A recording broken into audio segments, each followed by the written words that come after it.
Chapter 23. Wolf Brother. From the start, Perrin knew the journey to Caemlyn was going to be far from comfortable, beginning with Egwene's insistence that they take turns riding Bella. They did not know how far it was, she said, but it was too far for her to be the only one who rode. Her jaw firmed, and her eyes stared at him unblinking. "I'm too big to ride Bella," he said. "I'm used to walking, and I'd rather." "And I am not used to walking?" Egwene said sharply. "That isn't what I'm the only one who's supposed to get saddle sore, is that it? And when you walk till your feet are ready to fall off, you'll expect me to look after you?" "Let it be," he breathed when she looked like going on. "Anyway, you'll take the first turn." Her face turned even more stubborn, but he refused to let her get a word in edgewise. "If you won't get in the saddle by yourself, I'll put you there." She gave him a startled look, and a small smile curved her lips. "In that case..." She sounded as if she were about to laugh, but she climbed up. He grumbled to himself as he turned away from the river. Leaders in stories never had to put up with this sort of thing. Egwene did insist on him taking his turns, and whenever he tried to avoid it, she bullied him into the saddle. Blacksmithing did not lend itself to a slender build, and Bella was not very large as horses went. Every time he put his foot in the stirrup, the shaggy mare looked at him with what he was sure was reproach. Small things, perhaps, but they irritated. Soon he flinched whenever Egwene announced, "It's your turn, Perrin." In stories, leaders seldom flinched, and they were never bullied. But, he reflected, they never had to deal with Egwene either. There were only short rations of bread and cheese to begin with, and what there was gave out by the end of the first day. Perrin set snares along likely rabbit runs. They looked old, but it was worth a chance, while Egwene began laying a fire. When he was done, he decided to try his hand with his sling before the light failed altogether. They had not seen a sign of anything at all alive, but, to his surprise, he jumped a scrawny rabbit almost at once. He was so surprised when it burst from under a bush right beneath his feet that it almost got away, but he fetched it at 40 paces just as it was darting around a tree. When he came back to the camp with the rabbit, Egwene had broken limbs all laid for the fire, but she was kneeling beside the pile with her eyes closed. "What are you doing? You can't wish a fire."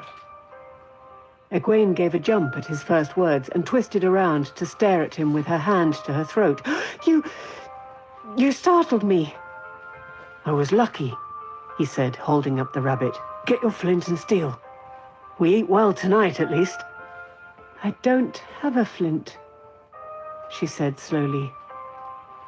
"It was in my pocket, and I lost it in the river." "Then how?" "It was so easy back there on the riverbank, Perrin. Just the way Moraine Sedai showed me. I just reached out and..." She gestured as if grasping for something, then let her hand fall with a sigh. "I can't find it now." Perrin licked his lips uneasily. The power." She nodded, and he stared at her. "Are you crazy? I mean, the one power? You can't just play around with something like that." "It was so easy, Perrin. I can do it. I can channel the power." He took a deep breath. "I'll make a firebow, Egwene. Promise you won't try this thing again." "I will not." Her jaw firmed in a way that made him sigh. "Would you give up that axe of yours, Perrin Aybara? Would you walk around with one hand tied behind your back? I won't do it." "I'll make the firebow," he said wearily. "At least don't try it again tonight. Please?" She acquiesced grudgingly. And even after the rabbit was roasting on a spit over the flames, he had the feeling she felt she could have done it better. She would not give up trying either, every night, though the best she ever did was a trickle of smoke that vanished almost immediately. Her eyes dared him to say a word, and he wisely kept his mouth shut. After that one hot meal, they subsisted on coarse wild tubers and a few young shoots. With still no sign of spring, none of it was plentiful, and none of it tasty either.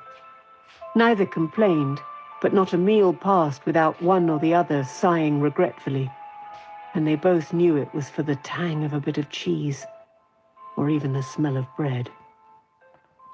A find of mushrooms, queen's crowns the best, one afternoon in a shady part of the forest was enough to seem a great treat.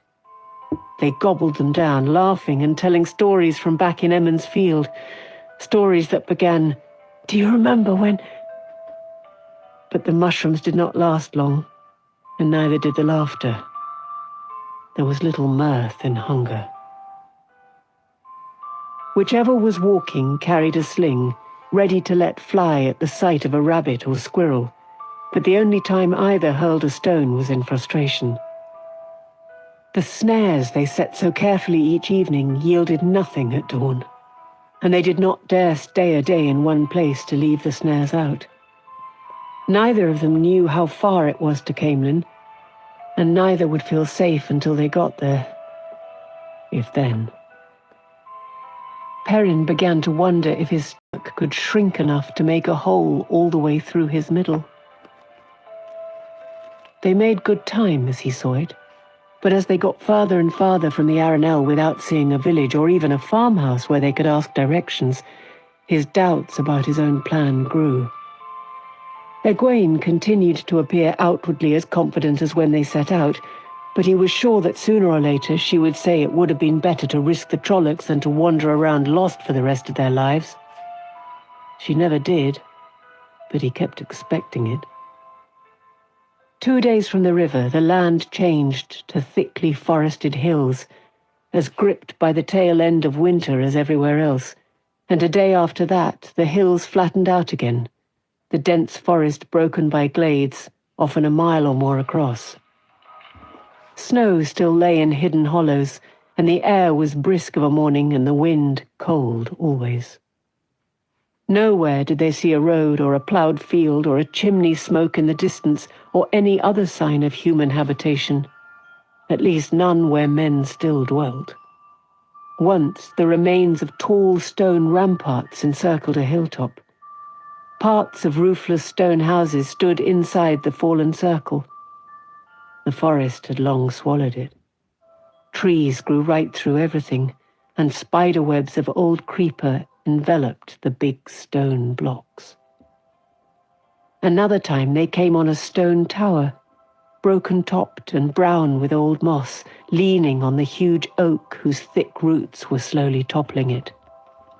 But they found no place where men had breathed in living remembrance. Memories of Shadar Logoth kept them away from the ruins and hurried their footsteps until they were once more deep in places that seemed never to have known a human footstep. Dreams plagued Perrin's sleep, fearful dreams. Baalzamon was in them, chasing him through mazes, hunting him, but Perrin never met him face to face, so far as he remembered. And their journey had been enough to bring a few bad dreams. Egwene complained of nightmares about Shadar Logoth, especially the 2 nights after they found the ruined fort and the abandoned tower. Perrin kept his own counsel, even when he woke sweating and shaking in the dark. She was looking to him to lead them safely to Camelin, not share worries about which they could do nothing. He was walking at Bella's head, wondering if they would find anything to eat this evening, when he first caught the smell. The mare flared her nostrils and swung her head in the next moment. He seized her bridle before she could wicker. "That smoke," Egwene said excitedly. She leaned forward in the saddle, drew a deep breath. "A cook fire." Somebody is roasting dinner. Rabbit? Maybe, Perrin said cautiously, and her eager smile faded. He exchanged his sling for the wicked half-moon of the axe. His hands opened and closed uncertainly on the thick haft. It was a weapon, but neither his hidden practice behind the forge nor Lan's teachings had really prepared him to use it as one. Even the battle before Shadar Logoth was too vague in his mind to give him any confidence. He could never quite manage that void that Rand and the warder talked about either.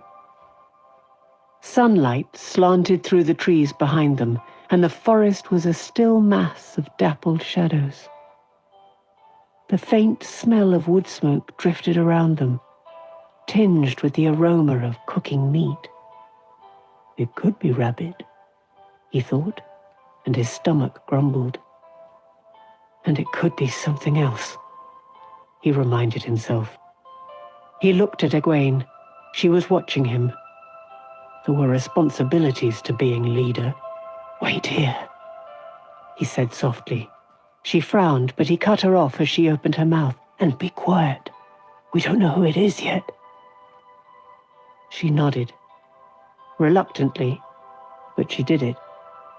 Perrin wondered why that did not work when he was trying to make her take his turn riding. Drawing a deep breath, he started for the source of the smoke. He had not spent as much time in the forests around Emond's Field as Rand or Mat, but still he had done his share of hunting rabbits. He crept from tree to tree without so much as snapping a twig. It was not long before he was peering around the bole of a tall oak with spreading serpentine limbs that bent to touch the ground, then rose again. Beyond lay a campfire, and a lean, sun-browned man was leaning against one of the limbs not far from the flames. At least he was not a Trolloc, but he was the strangest fellow Perrin had ever seen. For one thing, his clothes all seemed to be made from animal skins, with the fur still on, even his boots and the odd flat-topped round cap on his head. His cloak was a crazy quilt of rabbit and squirrel. His trousers appeared to be made from the long-haired hide of a brown and white goat. Gathered at the back of his neck with a cord, his greying brown hair hung to his waist. A thick beard fanned across half his chest. A long knife hung at his belt, almost a sword, and a bow and quiver stood propped against a limb close to hand. The man leaned back with his eyes closed, apparently asleep, but Perrin did not stir from his concealment. 6 sticks slanted over the fellow's fire, and on each stick a rabbit was skewered, roasted brown and now and then dripping juice that hissed in the flames. The smell of them, so close, made his mouth water. "You done drooling?" The man opened one eye and cocked it at Perrin's hiding place. "You and your friend might as well sit and have a bite. I haven't seen you eat much the last couple of days." Perrin hesitated, then stood slowly, still gripping his axe tightly. "You've been watching me for 2 days." The man chuckled deep in his throat. "Yes, I've been watching you. And that pretty girl pushes you around like a bantam rooster, doesn't she? Heard you mostly. The horse is the only one of you doesn't trample around loud enough to be heard 5 miles off. You gonna ask her in, or are you intending to eat all the rabbit yourself?" Perrin bristled. He knew he did not make much noise. You could not get close enough to a rabbit in the waterwood to fetch it with a sling if you made noise. But the smell of rabbit made him remember that Egwene was hungry too, not to mention waiting to discover if it was a Trolloc fire they had smelled. He slipped the haft of his axe through the belt loop and raised his voice. "Egwene, it's all right. It is rabbit."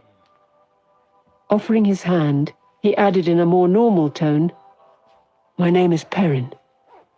Perrin Aybara. The man considered his hand before taking it awkwardly, as if unused to shaking hands. "I'm called Elias," he said, looking up. "Elias Mashera." Perrin gasped and nearly dropped Elias's hand. The man's eyes were yellow, like bright, polished gold. Some memory tickled at the back of Perrin's mind, then fled. All he could think of right then was that all of the Trollocs' eyes he had seen had been almost black. Egwene appeared, cautiously leading Bella. She tied the mare's reins to one of the smaller branches of the oak and made polite sounds when Perrin introduced her to Elias, but her eyes kept drifting to the rabbits. She did not seem to notice the man's eyes. When Elias motioned them to the food, she fell to with a will. Perrin hesitated only a minute longer before joining her. Elias waited silently while they ate. Perrin was so hungry, he tore off pieces of meat so hot he had to juggle them from hand to hand before he could hold them in his mouth. Even Egwene showed little of her usual neatness. Greasy juice ran down her chin. Day faded into twilight before they began to slow down, moonless darkness closing in around the fire.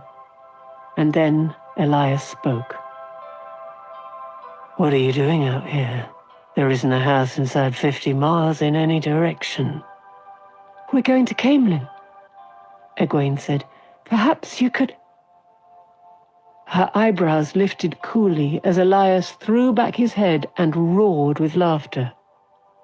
Perrin stared at him, a rabbit leg half raised to his mouth. "Caemlyn!" Elias wheezed when he could talk again. "The path you're following, the line you've taken the last 2 days, you'll pass 100 miles or more north of Caemlyn." "We were going to ask directions," Egwene said defensively. "We just haven't found any villages or farms yet." "None you will," Elias said, chuckling.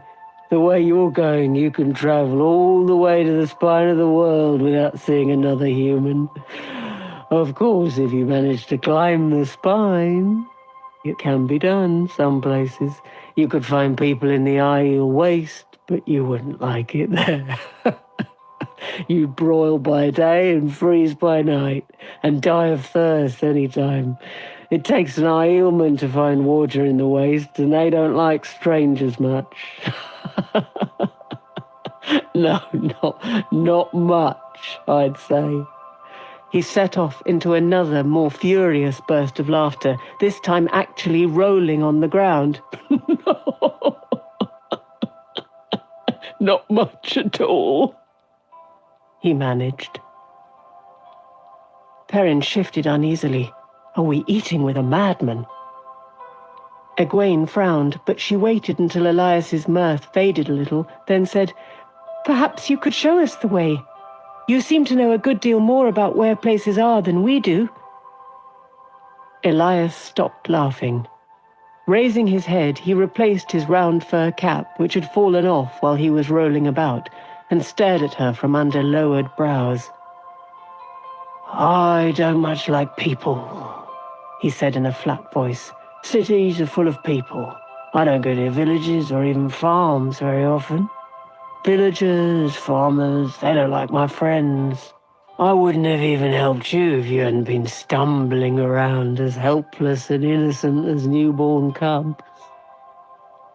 "But at least you can tell us which way to go," she insisted. "If you direct us to the nearest village, even if it's 50 miles away, surely they'll give us directions to Caemlyn." "Be still," Elias said. "My friends are coming." Bella suddenly whinnied in fear and began jerking to pull her reins free. Perrin half rose as shapes appeared all around them in the darkening forest. Bella reared and twisted, screaming. "Quiet the mare," Elias said. "They won't hurt her. Or you, if you're still." 4 wolves stepped into the firelight, shaggy, waist-high forms with jaws that could break a man's leg. As if the people were not there, they walked up to the fire and lay down between the humans. In the darkness among the trees, firelight reflected off the eyes of more wolves on all sides. Yellow eyes, Perrin thought, like Elias's eyes. That was what he had been trying to remember. Carefully watching the wolves among them, he reached for his axe. "I would not do that," Elias said. "If they think you mean harm, they'll stop being friendly." They were staring at him, those 4 wolves, Perrin saw. He had the feeling that all the wolves, those in the trees as well, were staring at him. It made his skin itch. Cautiously, he moved his hands away from the axe. He imagined he could feel the tension ease among the wolves. Slowly, he sat back down. His hands shook until he gripped his knees to stop them. Egwene was so stiff she almost quivered. One wolf, close to black with a lighter grey patch on his face, lay nearly touching her. Bella had ceased her screaming and rearing. Instead, she stood trembling and shifting in an attempt to keep all of the wolves in view, kicking occasionally to show the wolves that she could, intending to sell her life dearly. The wolves seemed to ignore her and everyone else. Tongues lolling out of their mouths, they waited at their ease. "There," Elias said. "That's better." "Are they tame?" Egwene asked faintly, and hopefully too. "They're pets?" Elias snorted. "Wolves don't tame, girl. Not even as well as men.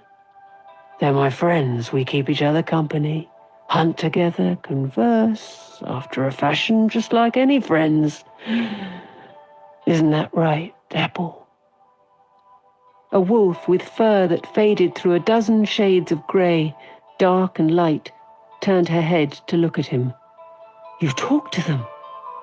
Perrin marvelled. "It isn't exactly talking," Elias replied slowly. "The words don't matter, and they aren't exactly right either. Her name isn't Dapple. It's something that means the way shadows play on a forest pool at a midwinter dawn, with the breeze rippling the surface and the tang of ice when the water touches the tongue, and a hint of snow before nightfall in the air. But that isn't quite it either. You can't say it in words. It's more of a feeling. That's the way wolves talk. The others are burn, hopper, and wind." Burn had an old scar on his shoulder that might explain his name, but there was nothing about the other 2 wolves to give any indication of what their names might mean. For all the man's gruffness, Perrin thought Elias was pleased to have the chance to talk to another human. He seemed eager enough to do it, at least.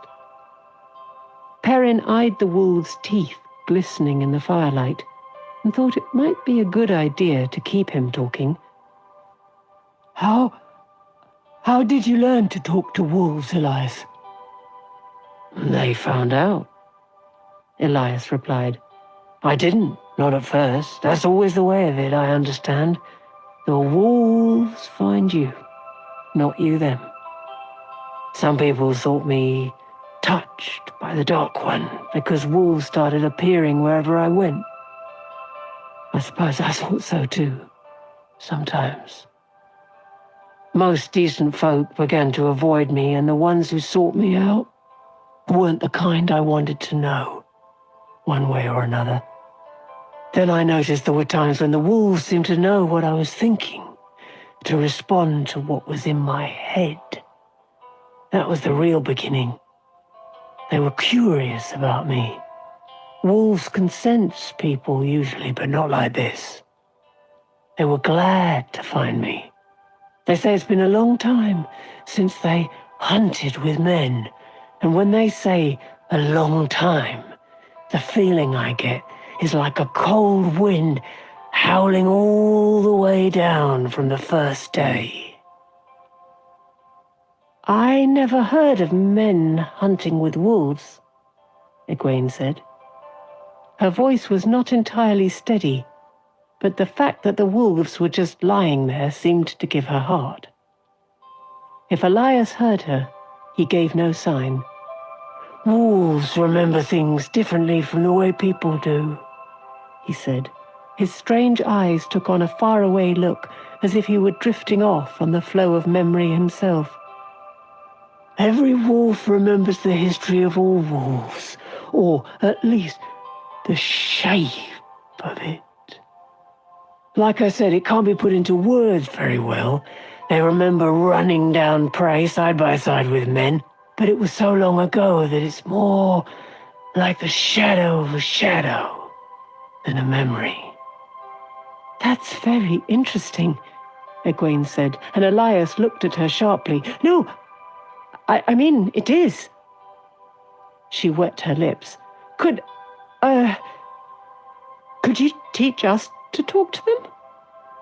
Elias snorted again. Oh, I can't be taught. Some can do it, some can't. They say he can.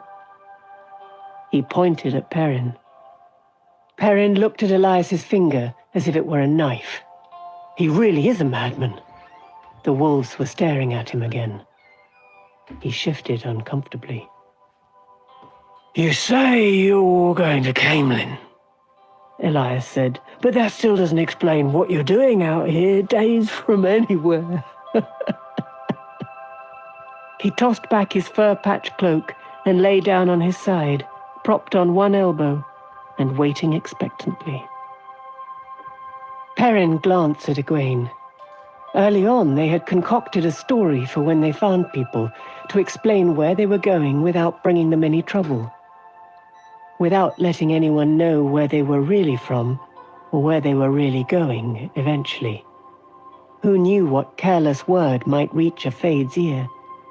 They had worked on it every day, patching it together, honing out flaws. And they had decided Egwene was the one to tell it. She was better with words than he was, and she claimed she could always tell when he was lying by his face. Egwene began at once, smoothly. They were from the north, from Saldea, from farms outside a tiny village. Neither of them had been more than 20 miles from home in their whole lives before this. But they had heard gleeman stories and merchants' tales, and they wanted to see some of the world, Caemlyn and Ilian, the Sea of Storms, and maybe even the fabled islands of the sea folk. Perrin listened with satisfaction.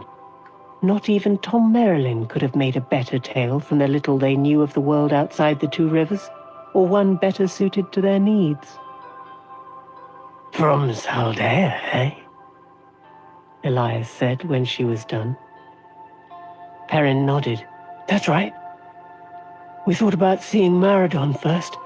I'd surely like to see the king, but the capital city would be the first place our fathers would look. That was his part of it, to make it plain they had never been to Maradon. That way no one would expect them to know anything about the city, just in case they ran into someone who really had been there. It was all a long way from Emond's Field and the events of Winternight. Nobody hearing the tale would have any reason to think of Tar Valon or Aes Sedai. Quite a story, Elias nodded. Yes, quite a story. There's a few things wrong with it, but the main thing is, Dapple says it's all a lump of lies. Every last word. Lies? Egwene exclaimed. Why would we lie? The 4 wolves had not moved, but they no longer seemed to be just lying there around the fire. They crouched instead, and their yellow eyes watched the Emond's fielders without blinking. Perrin did not say anything, but his hand strayed to the axe at his waist. The 4 wolves rose to their feet in one quick movement, and his hand froze. They made no sound, but the thick hackles on their necks stood erect. One of the wolves back under the trees raised a growling howl into the night. Others answered, 5, 10, 20, till the darkness rippled with them. Abruptly, they too were still. Cold sweat trickled down Perrin's face. If you think... Egwene stopped to swallow. Despite the chill in the air, there was sweat on her face too. If you think we are lying, then you'll probably prefer that we make our own camp for the night, away from yours. Ordinarily I would, girl. But right now, I want to know about the Trollocs and the Hoffmen. Perrin struggled to keep his face impassive, and hoped he was doing better at it than Egwene. Elias went on in a conversational tone. Dapple says she smelled Halfmen and Trollocs in your minds while you were telling that full story. They all did. You mixed up with Trollocs somehow, and the Eyeless. Wolves hate Trollocs and Halfmen worse than wildfire, worse than anything, and so do I. Byrne wants to be done with you. It was Trollocs gave him that mark when he was a yearling. He says game is scarce, and you're fatter than any deer he's seen in months, and we should be done with you. But Byrne is always impatient. Why don't you tell me about it? I hope you're not dark friends. I don't like killing people after I've fed them. Just remember, they'll know if you lie. And even Dapple is already near as upset as Byrne. His eyes, as yellow as the wolf's eyes, blinked no more than theirs did. They are a wolf's eyes, Perrin thought. Egwene was looking at him, he realized, waiting for him to decide what they should do. Light. Suddenly I'm the leader again. They had decided from the first that they could not risk telling the real story to anyone, but he saw no chance for them to get away, even if he managed to get his axe out before... Dapple growled deep in her throat, and the sound was taken up by the other 3 around the fire, then by the wolves in the darkness. The menacing rumble filled the night. All right, Perrin said quickly. All right. The growling cut off, sharp and sudden. Egwene unclenched her hands and nodded. It all started a few days before winter night, Perrin began, when our friend Matt saw a man in a black cloak. Elias never changed his expression or the way he lay on his side, but there was something about the tilt of his head that spoke of ears pricking up. The 4 wolves sat down as Perrin went on. He had the impression they were listening too. The story was a long one, and he told almost all of it. The dream he and the others had had in Baerlon, though, he kept to himself. He waited for the wolves to make some sign they had caught the omission, but they only watched. Dapple seemed friendly, Byrne angry. He was hoarse by the time he finished. And if she doesn't find us in Caemlyn, we'll go on to Tar Valon. We don't have any choice except to get help from the Aes Sedai. Trollocs and Halfmen this far south, Elias mused. Now, that's something to consider. He rooted behind him and tossed Perrin a hide water bag, not really looking at him. He appeared to be thinking. He waited until Perrin had drunk and replaced the plug before he spoke again. I don't hold with Aes Sedai. The Red Ajah, those that like hunting for men who mess with the One Power. Yeah, they wanted to gentle me once. I told them to their faces they were Black Ajah. Serve the Dark One, I said, and they didn't like that at all. They couldn't catch me, though, once I got into the forest. But they did try. Oh, yes, they did. Come to that, I doubt any Aes Sedai would take kindly to me after that. I had to kill a couple of warders. Bad business, that. killing warders. Don't like it. This talking to wolves, Perrin said uneasily. It has to do with the power? Of course not, Elias growled. Wouldn't have worked on me, gentling, but it made me mad and wanting to try. This is an old thing, boy, older than Aes Sedai, older than anybody using the One Power. Old as humankind, old as wolves. I don't like that either, Aes Sedai. Old things coming again. I'm not the only one. There are other things, other folk. Makes Aes Sedai nervous, makes them mutter about ancient barriers weakening. Things are breaking apart, they say. They're afraid the Dark One will get loose, is what.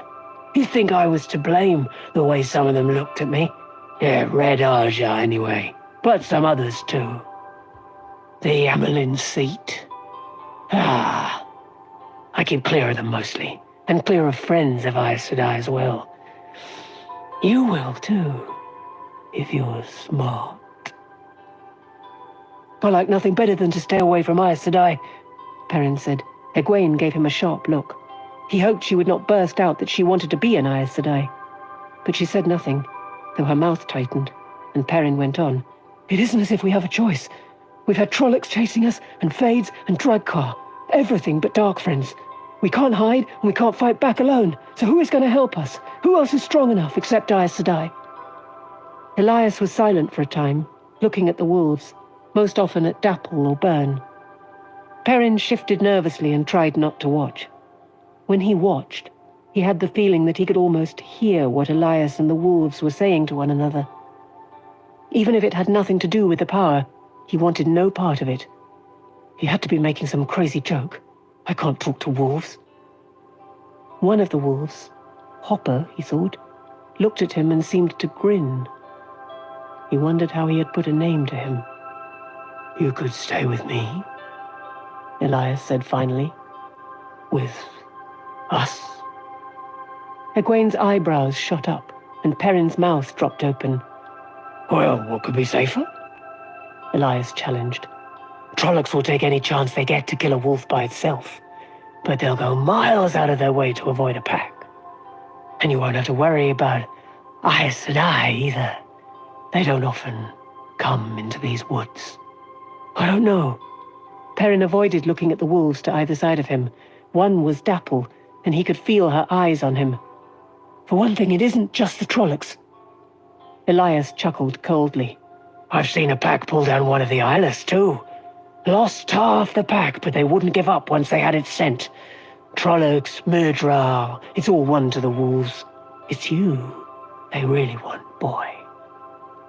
They've heard of other men who can talk to wolves, but you're the first they've ever met besides me. They'll accept your friend, too, though, and you'll all be safer here than in any city.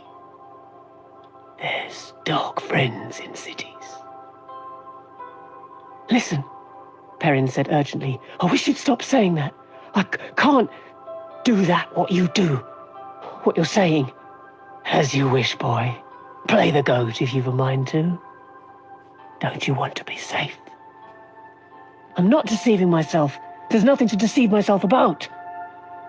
All we are going to Caemlyn, Egwene spoke up firmly, and then to Tar Valon. Closing his mouth, Perrin met her angry look with one of his own. He knew that she followed his lead when she wanted to, and not when she did not, but she could at least let him answer for himself. What about you, Perrin?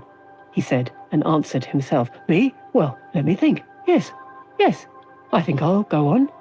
He turned a mild smile on her. Well, Egwene, that makes both of us. I guess I'm going with you at that. Good to talk things out before making a decision, isn't it?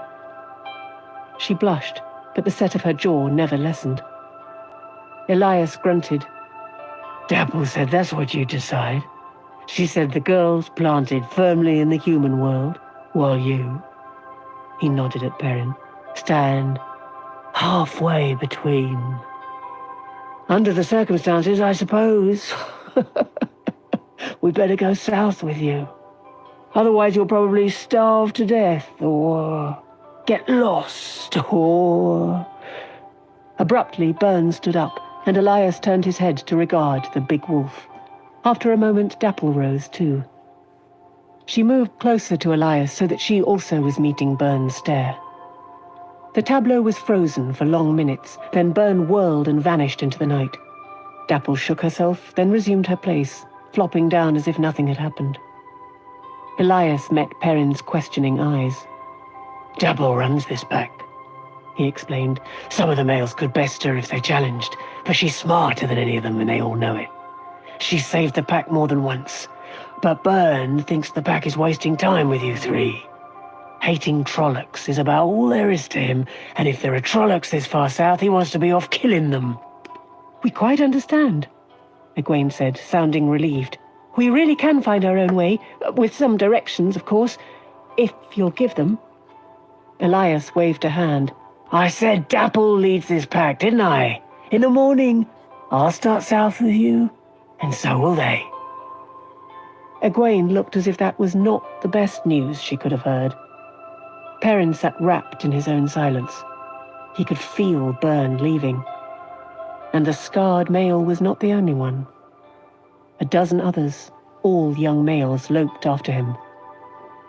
He wanted to believe it was all Elias playing on his imagination, but he could not. Just before the departing wolves faded from his mind, he felt a thought he knew came from Byrne, as sharp and clear as if it were his own thought. Hatred. Hatred and the taste of blood. Chapter 24. Flight down the Arenelle. Water dripped in the distance, hollow splashes echoing and re-echoing, losing their source forever.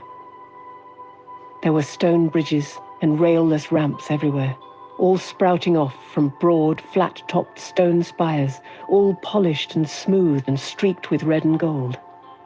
Level on level, the maze stretched up and down through the murk, without any apparent beginning or end. Every bridge led to a spire, every ramp to another spire, other bridges. Whatever direction Rand looked, as far as his eye could make out in the dimness, it was the same, above as well as below. There was not enough light to see clearly, and he was almost glad of it. Some of those ramps led to platforms that had to be directly above the ones below. He could not see the base of any of them. He pressed, seeking freedom, knowing it was an illusion. Everything was illusion. He knew the illusion. He had followed it too many times not to know. However far he went, up or down, or in any direction, there was only the shiny stone. Stone, but the dankness of deep, fresh-turned earth permeated the air, and the sickly sweetness of decay. The smell of a grave opened out of its time. He tried not to breathe, but the smell filled his nostrils. It clung to his skin like oil.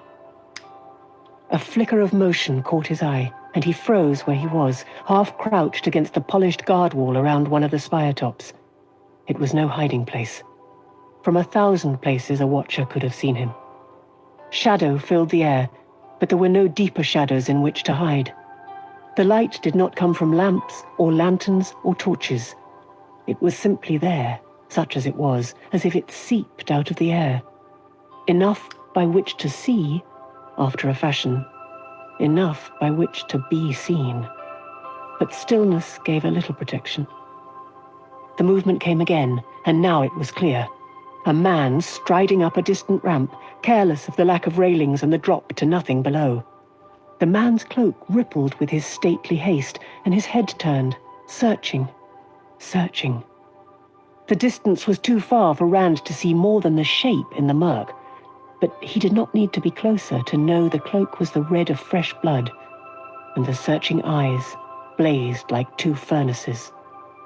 He tried tracing the maze with his eyes to see how many connections Ba'alzamon needed before reaching him, then gave it up as useless.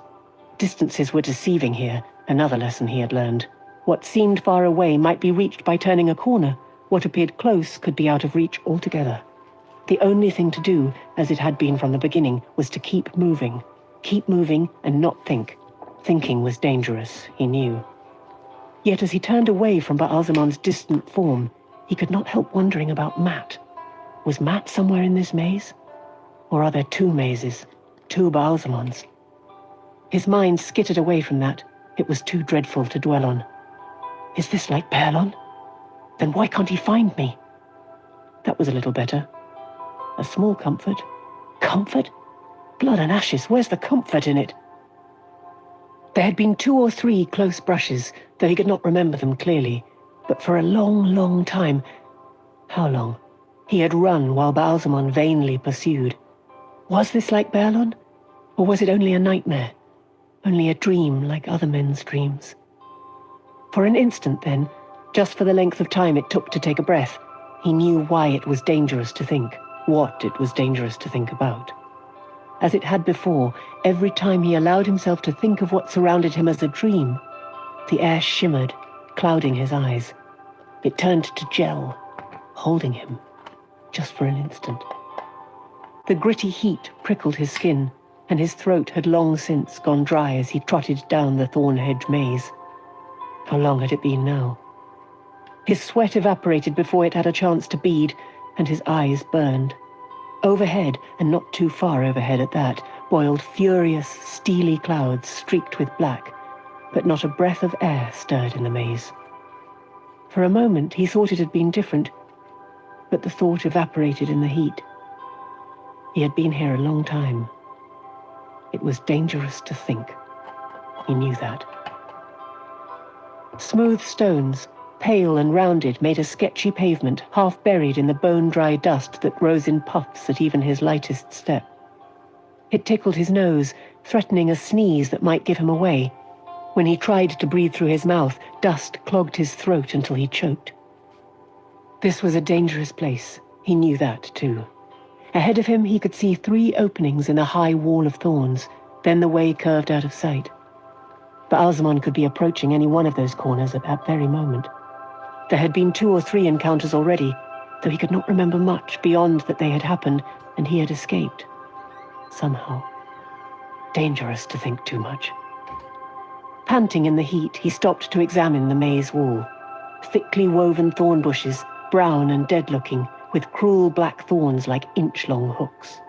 Too tall to see over, too dense to see through. Gingerly, he touched the wall and gasped. Despite all his care, a thorn pierced his finger, burning like a hot needle. He stumbled back, his heels catching on the stones, shaking his hand and scattering thick drops of blood. The burn began to subside, but his whole hand throbbed. Abruptly, he forgot the pain. His heel had overturned one of the smooth stones, kicked it out of the dry ground. He stared at it.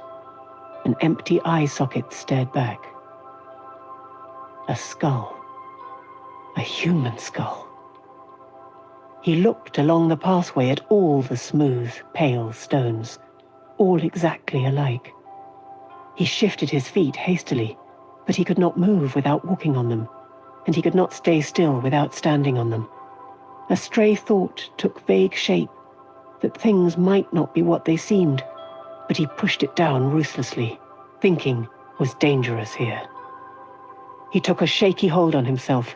Staying in one place was dangerous too. That was one of the things he knew dimly, but with certainty. The flow of blood from his finger had dwindled to a slow drip, and the throb was almost gone.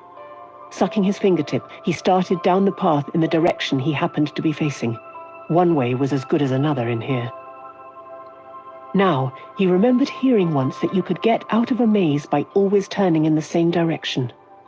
At the first opening in the wall of thorns, he turned right, then right again at the next, and found himself face to face with Baalzamon.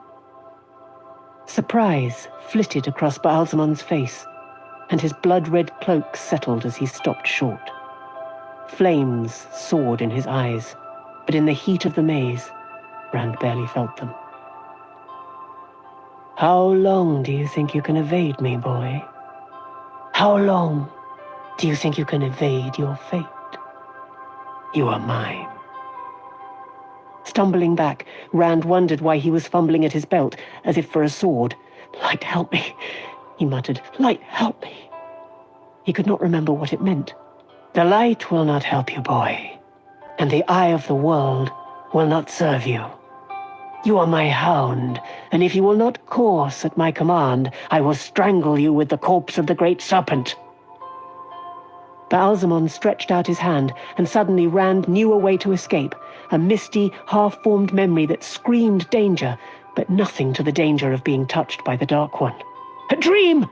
Rand shouted. This is a dream! Baalzamon's eyes began to widen in surprise or anger or both. Then the air shimmered and his features blurred and faded. Rand turned about in one spot, staring at his own image, thrown back at him 1,000-fold, 10,000-fold. Above was blackness, and blackness below, but all around him stood mirrors. Mirrors set at every angle, mirrors as far as he could see, all showing him, crouched and turning, staring, wide-eyed and frightened. A red blur drifted across the mirrors.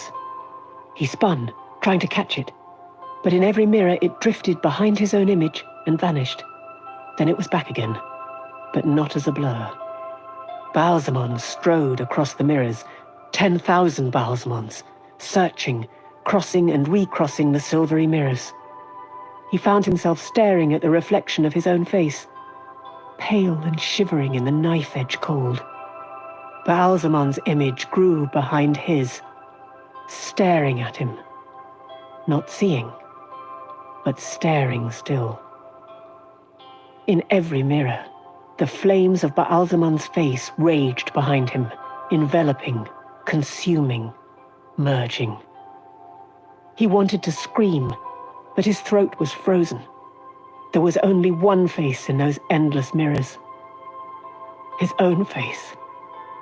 Baalzamon's face. One face. Rand jerked and opened his eyes. Darkness lessened only slightly by a pale light.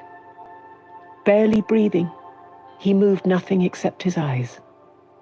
A rough wool blanket covered him to his shoulders, and his head was cradled on his arms. He could feel smooth wooden planks under his hands, deck planks. Rigging creaked in the night. He let out a long breath. He was on the spray. It was over. For another night, at least. Without thinking, he put his finger in his mouth. At the taste of blood, he stopped breathing. Slowly, he put his hand close to his face, to where he could see in the dim moonlight, to where he could watch the bead of blood form on his fingertip. Blood from the prick of a thorn. The spray made haste slowly down the Arenelle.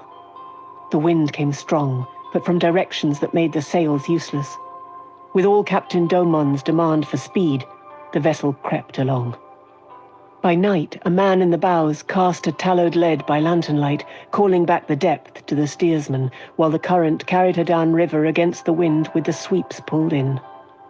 There were no rocks to fear in the Arenelle, but shallows and shoals there were aplenty, where a boat could go hard aground to remain, bows and more dug into the mud until help came, if it was help that came first.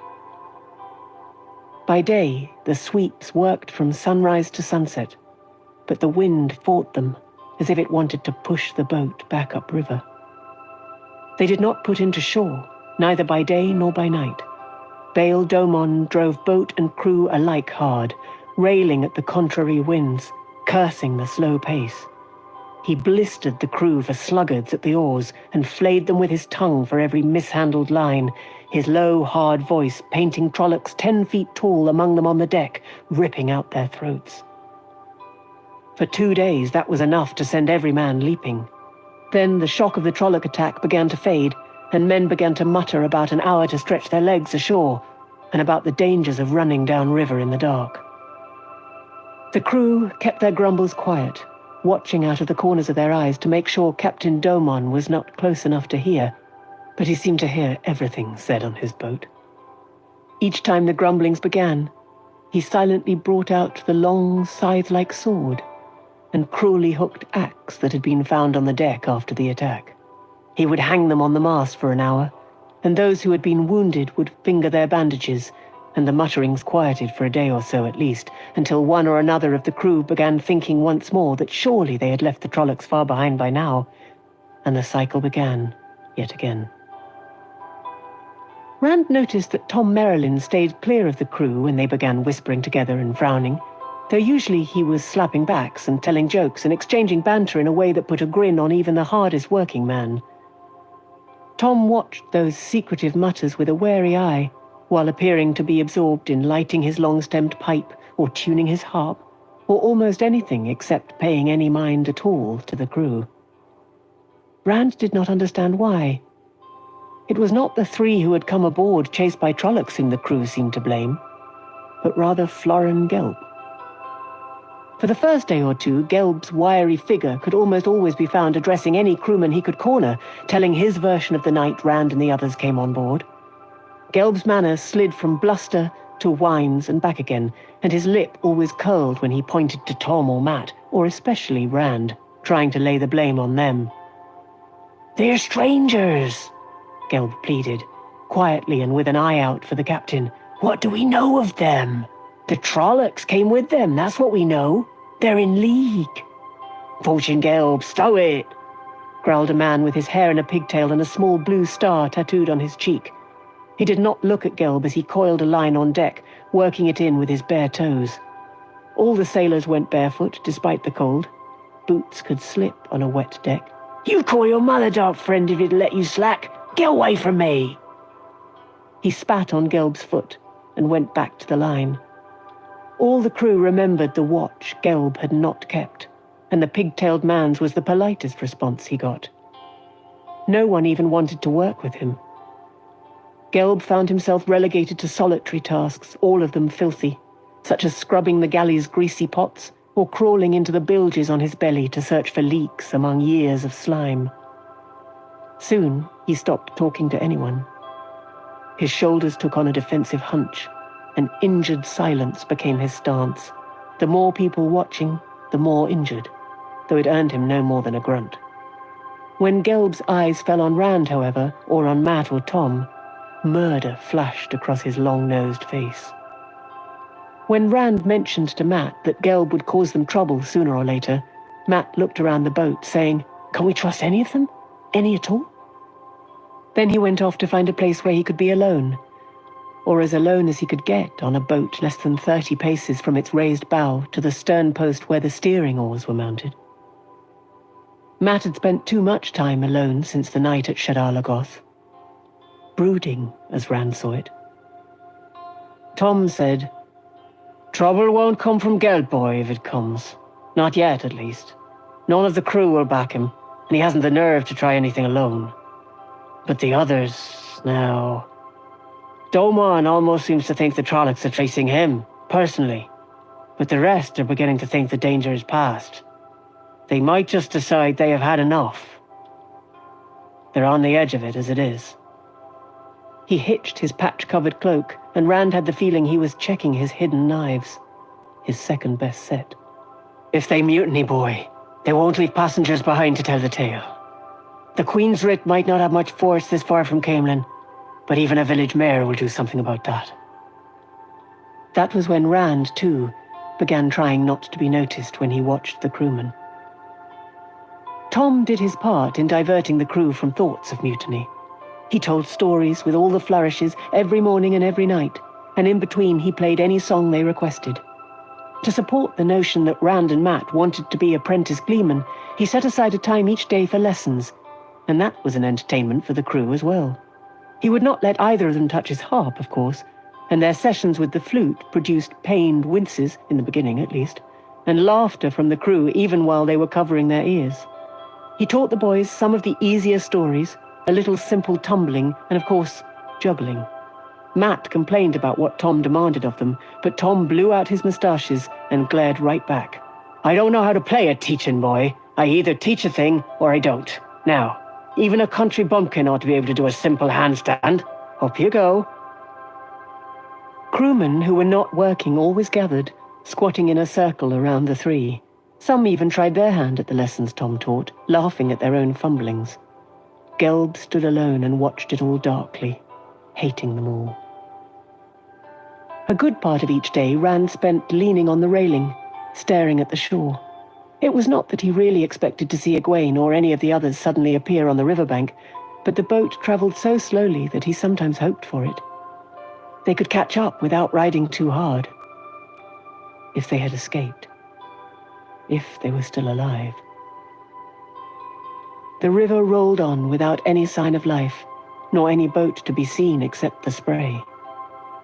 But that was not to say there was nothing to see and wonder at. In the middle of the first day, the Arenelle ran between high bluffs that stretched for half a mile on either side. For that whole length, the stone had been cut into figures, men and women 100 feet tall, with crowns proclaiming them kings and queens.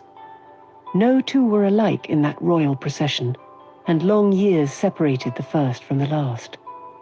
Wind and rain had worn those at the north end smooth and almost featureless, with faces and details becoming more distinct as they went south. The river lapped around the statues' feet washed to smooth nubs, those that were not gone completely.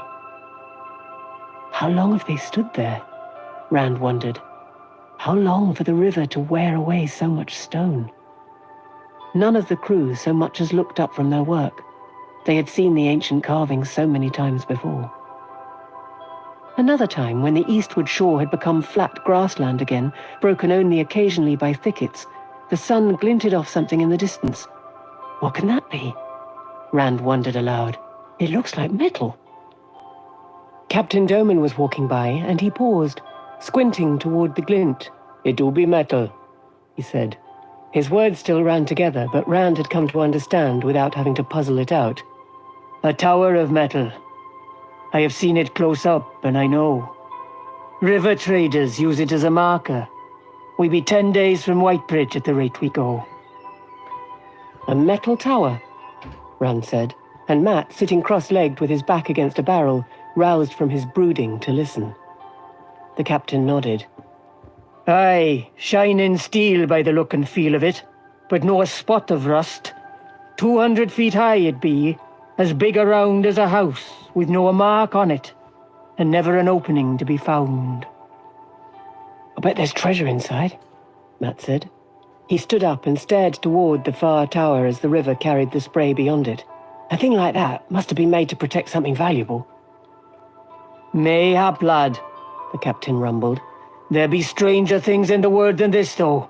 On Tremalking, one of the sea folks' isles, there be a stone hand 50 feet high, sticking out of a hill, clutching a crystal sphere as big as this vessel.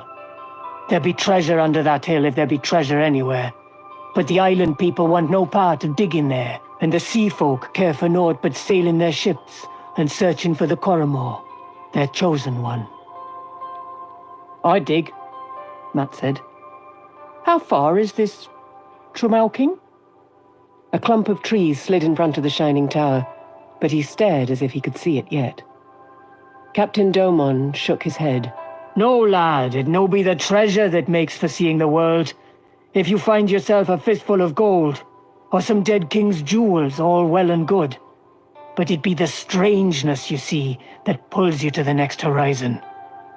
In Tanchico, that be a port on the Aryth Ocean. Part of the Panarch's palace were built in the Age of Legends, so it be said. There be a wall there, with a frieze showing animals no man living has ever seen."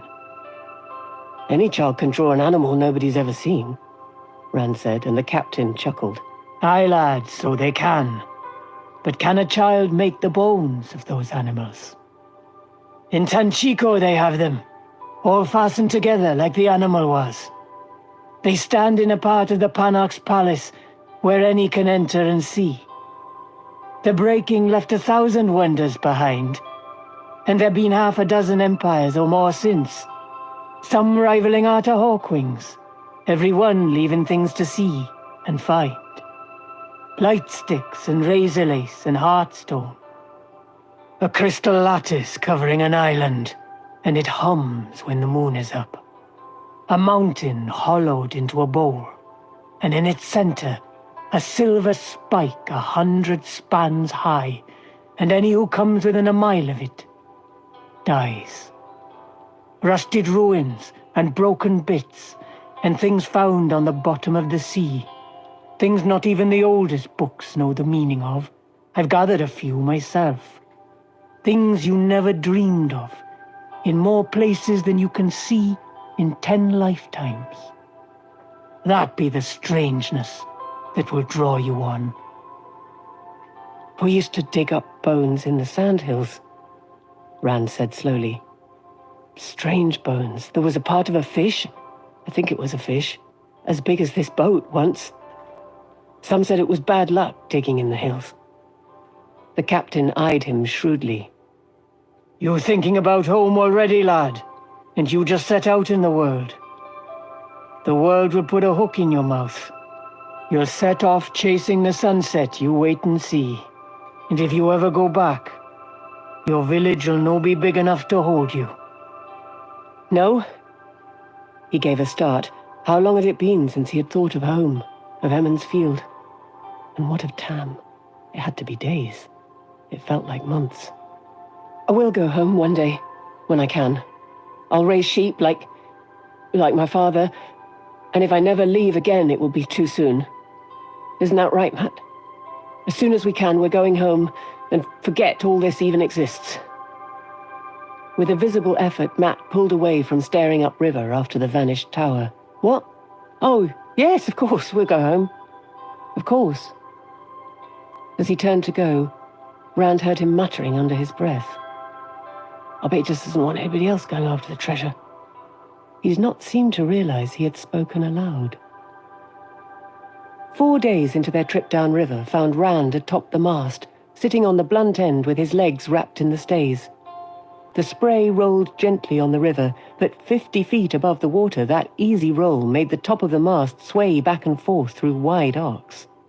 He threw back his head and laughed into the wind that blew in his face. The oars were out, and from here the boat looked like some 12-legged spider creeping down the Arenelle. He had been as high as this before, in trees back in the two rivers, but this time there were no branches to block his view. Everything on deck, the sailors at the sweeps, men on their knees scrubbing the deck with smooth stones, men doing things with lines and hatch covers, looked so odd when seen from right overhead, all squat and foreshortened, that he had spent an hour just staring at them and chuckling. He still chuckled whenever he looked down at them, but now he was staring at the riverbanks flowing by. That was the way it seemed, as if he was still, except for the swaying back and forth, of course, and the banks slid slowly by, trees and hills marching along to either side. He was still, and the whole world moved past him. On sudden impulse, he unwrapped his legs from the stays bracing the mast and held his arms and legs out to either side, balancing against the sway. For 3 complete arcs he kept his balance like that, then suddenly it was gone. Arms and legs windmilling, he toppled forward and grabbed the forestay. Legs splayed to either side of the mast, nothing holding him to his precarious perch but his 2 hands on the stay, he laughed. Gulping huge breaths of the fresh, cold wind, he laughed with the exhilaration of it. "Lad," came Tom's hoarse voice, "lad, if you're trying to break your fool neck, don't do it by falling on me." Rand looked down. Tom clung to the ratlines just below him, staring up the last few feet grimly. Like Rand, the gleeman had left his cloak below. "Tom!" he said delightedly. "Tom, when did you come up here?" "When you wouldn't pay any attention to people shouting at you. Burn me, boy, you got everybody thinking you've gone mad." He looked down and was surprised to see all the faces staring up at him. Only Matt, sitting cross-legged up in the bows with his back to the mast, was not looking at him. Even the men at the oars had their eyes raised, letting their stroke go ragged. And no one was berating them for it. Rand twisted his head around to look under his arm at the stern. Captain Domon stood by the steering oar, ham-like fists on his hips, glaring at him atop the mast. He turned back to grin at Tom. "You want me to come down, then?" Tom nodded vigorously. "I would appreciate it greatly." "All right." Shifting his grip on the forestay, he sprang forward off the mast-top. He heard Tom bite off an oath as his fall was cut short and he dangled from the forestay by his hands. The gleeman scowled at him, one hand half stretched out to catch him. He grinned at Tom again. "I'm going down now." Swinging his legs up, he hooked one knee over the thick line that ran from the mast to the bow, then caught it in the crook of his elbow and let go with his hands. Slowly, then with increasing speed, he slid down. Just short of the bow, he dropped to his feet on the deck right in front of Matt, took one step to catch his balance, and turned to face the boat with arms spread wide, the way Tom did after a tumbling trick. Scattered clapping rose from the crew, but he was looking down at Matt in surprise, and at what Matt held, hidden from everyone else by his body. A curved dagger with a gold scabbard worked in strange symbols. Fine gold wire wrapped the hilt, which was capped by a ruby as big as Rand's thumbnail, and the quillons were golden-scaled serpents bearing their fangs. Matt continued to slide the dagger in and out of its sheath for a moment. Still playing with the dagger, he raised his head slowly. His eyes had a faraway look. Suddenly, they focused on Rand, and he gave a start and stuffed the dagger under his coat. Rand squatted on his heels with his arms crossed on his knees. "Where did you get that?" Matt said nothing, looking quickly to see if anyone else was close by. They were alone, for a wonder. "You didn't take it from Shadar Logoth, did you?" Matt stared at him. "It's your fault. Yours and Perrin's. The two of you pulled me away from the treasure, and I had it in my hand. Mordeth didn't give it to me. I took it, so Moraine's warnings about his gifts don't count. You won't tell anybody, Rand. They might try to steal it." "I won't tell anybody," Rand said. "I think Captain Domon is honest, but I wouldn't put anything past the rest of them, especially Gelb." "Not anybody," Matt insisted. "Not Domon, not Tom, not anybody. We're the only two left from Emond's Field, Rand. We can't afford to trust anybody else. They're alive, Matt. Egwene and Perrin, I know they're alive." Matt looked ashamed. "I'll keep your secret, though. Just the two of us. At least we don't have to worry about money now. We can sell it for enough to travel to Tar Valon like kings." "Of course," Matt said after a minute, "if we have to. Just don't tell anybody until I say so." "I said I wouldn't. Listen, have you had any more dreams since we came on the boat? Like in Baerlon?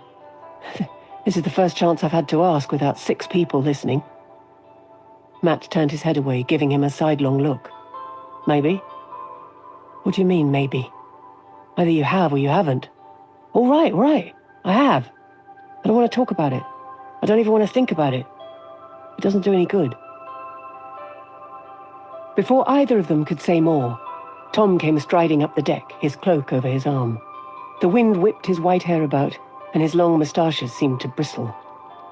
"I managed to convince the captain you aren't crazy," he announced, "that it was part of your training." He caught hold of the forestay and shook it. "That full stunt of yours sliding down the rope helped. But you're lucky you didn't break your full neck." Rand's eyes went to the forestay and followed it up to the top of the mast, and as they did, his mouth dropped open. He had slid down that, and he had been sitting on top of... Suddenly, he could see himself up there, arms and legs spread wide. He sat down hard and barely caught himself short of ending up flat on his back. Tom was looking at him thoughtfully. "I didn't know you had such a good head for heights, lad. We might be able to play in Ilian or Ebu Da, or even Tyr. People in the big cities in the south, like tightrope walkers and slackwire artists. We're going to..." At the last minute, Rand remembered to look around for anyone close enough to overhear. Several of the crew were watching them, including Gelb, glaring as usual, but none could hear what he was saying. "To Tar Valon," he finished. Matt shrugged as if it were all the same to him where they went. "At the moment, lad," Tom said, settling down beside them. "But tomorrow, who knows? That's the way with a gleeman's life." He took a handful of colored balls from one of his wide sleeves. "Since I have you down out of the air, we'll work on the triple crossover." Rand's gaze drifted to the top of the mast, and he shivered. "What's happening to me? Light. What? He had to find out. He had to get to Tar Valon before he really did go mad. Chapter 25. The Traveling People. Bella walked along placidly under the weak sun, as if the 3 wolves trotting not far off were only village dogs, but the way she rolled her eyes at them from time to time, showing white all the way around, indicated she felt nothing of the sort. Egwene on the mare's back was just as bad. She watched the wolves constantly from the corner of her eye, and sometimes she twisted in the saddle to look around. Perrin was sure she was hunting for the rest of the pack, though she denied it angrily when he suggested as much, denied being afraid of the wolves that paced them, denied worrying about the rest of the pack or what it was up to. She denied and went right on looking, tight-eyed and wetting her lips uneasily.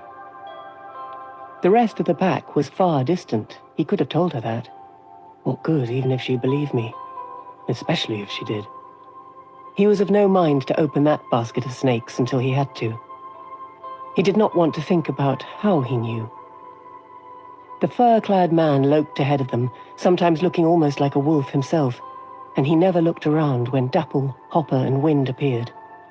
But he knew too. The Emmons Fielders had wakened at dawn that first morning to find Elias cooking more rabbit and watching them over his full beard without much expression. Except for Dapple, Hopper, and Wind, no wolves were to be seen. In the pale early daylight, deep shade still lingered under the big oak, and the bare trees beyond looked like fingers stripped to the bone. "They're around," Elias answered when Egwene asked where the rest of the pack had gone. "Close enough to help if need be. Far enough off to avoid any human trouble we get into. Sooner or later, there's always trouble when there's 2 humans together. If we need them, they'll be there." Something tickled the back of Perrin's mind as he ripped free a bite of roast rabbit. A direction vaguely sensed. Of course. That's where they... The hot juices in his mouth abruptly lost all taste. He picked at the tubers Elias had cooked in the coals. They tasted something like turnips, but his appetite was gone. When they had started out, Egwene insisted that everyone take a turn riding, and Perrin did not even bother to argue. "First turn is yours," he told her. She nodded. "And then you, Elias." "My own legs are good enough for me," Elias said. He looked at Bella, and the mare rolled her eyes as if he were one of the wolves. "Besides, I don't think she wants me riding her." "That's nonsense," Egwene replied firmly. "There is no point in being stubborn about it. The sensible thing is for everybody to ride sometimes. According to you, we have a long way still to go." I said, "No, girl." She took a deep breath, and Perrin was wondering if she would succeed in bullying Elias the way she did him, when he realized she was standing there with her mouth open, not saying a word. Elias was looking at her, just looking, with those yellow wolf's eyes. Egwene stepped back from the raw-boned man, and licked her lips, and stepped back again. Before Elias turned away, she had backed all the way to Bella and scrambled up onto the mare's back. As the man turned to lead them south, Perrin thought his grin was a good deal like a wolf's, too. For 3 days they travelled in that manner, walking and riding south and east all day, stopping only when twilight thickened. Elias seemed to scorn the haste of city men, but he did not believe in wasting time when there was somewhere to go. The 3 wolves were seldom seen. Each night they came to the fire for a time, and sometimes in the day they showed themselves briefly, appearing close at hand when least expected, and vanishing in the same manner. Perrin knew they were out there, though, and where. He knew when they were scouting the path ahead, and when they were watching the back trail.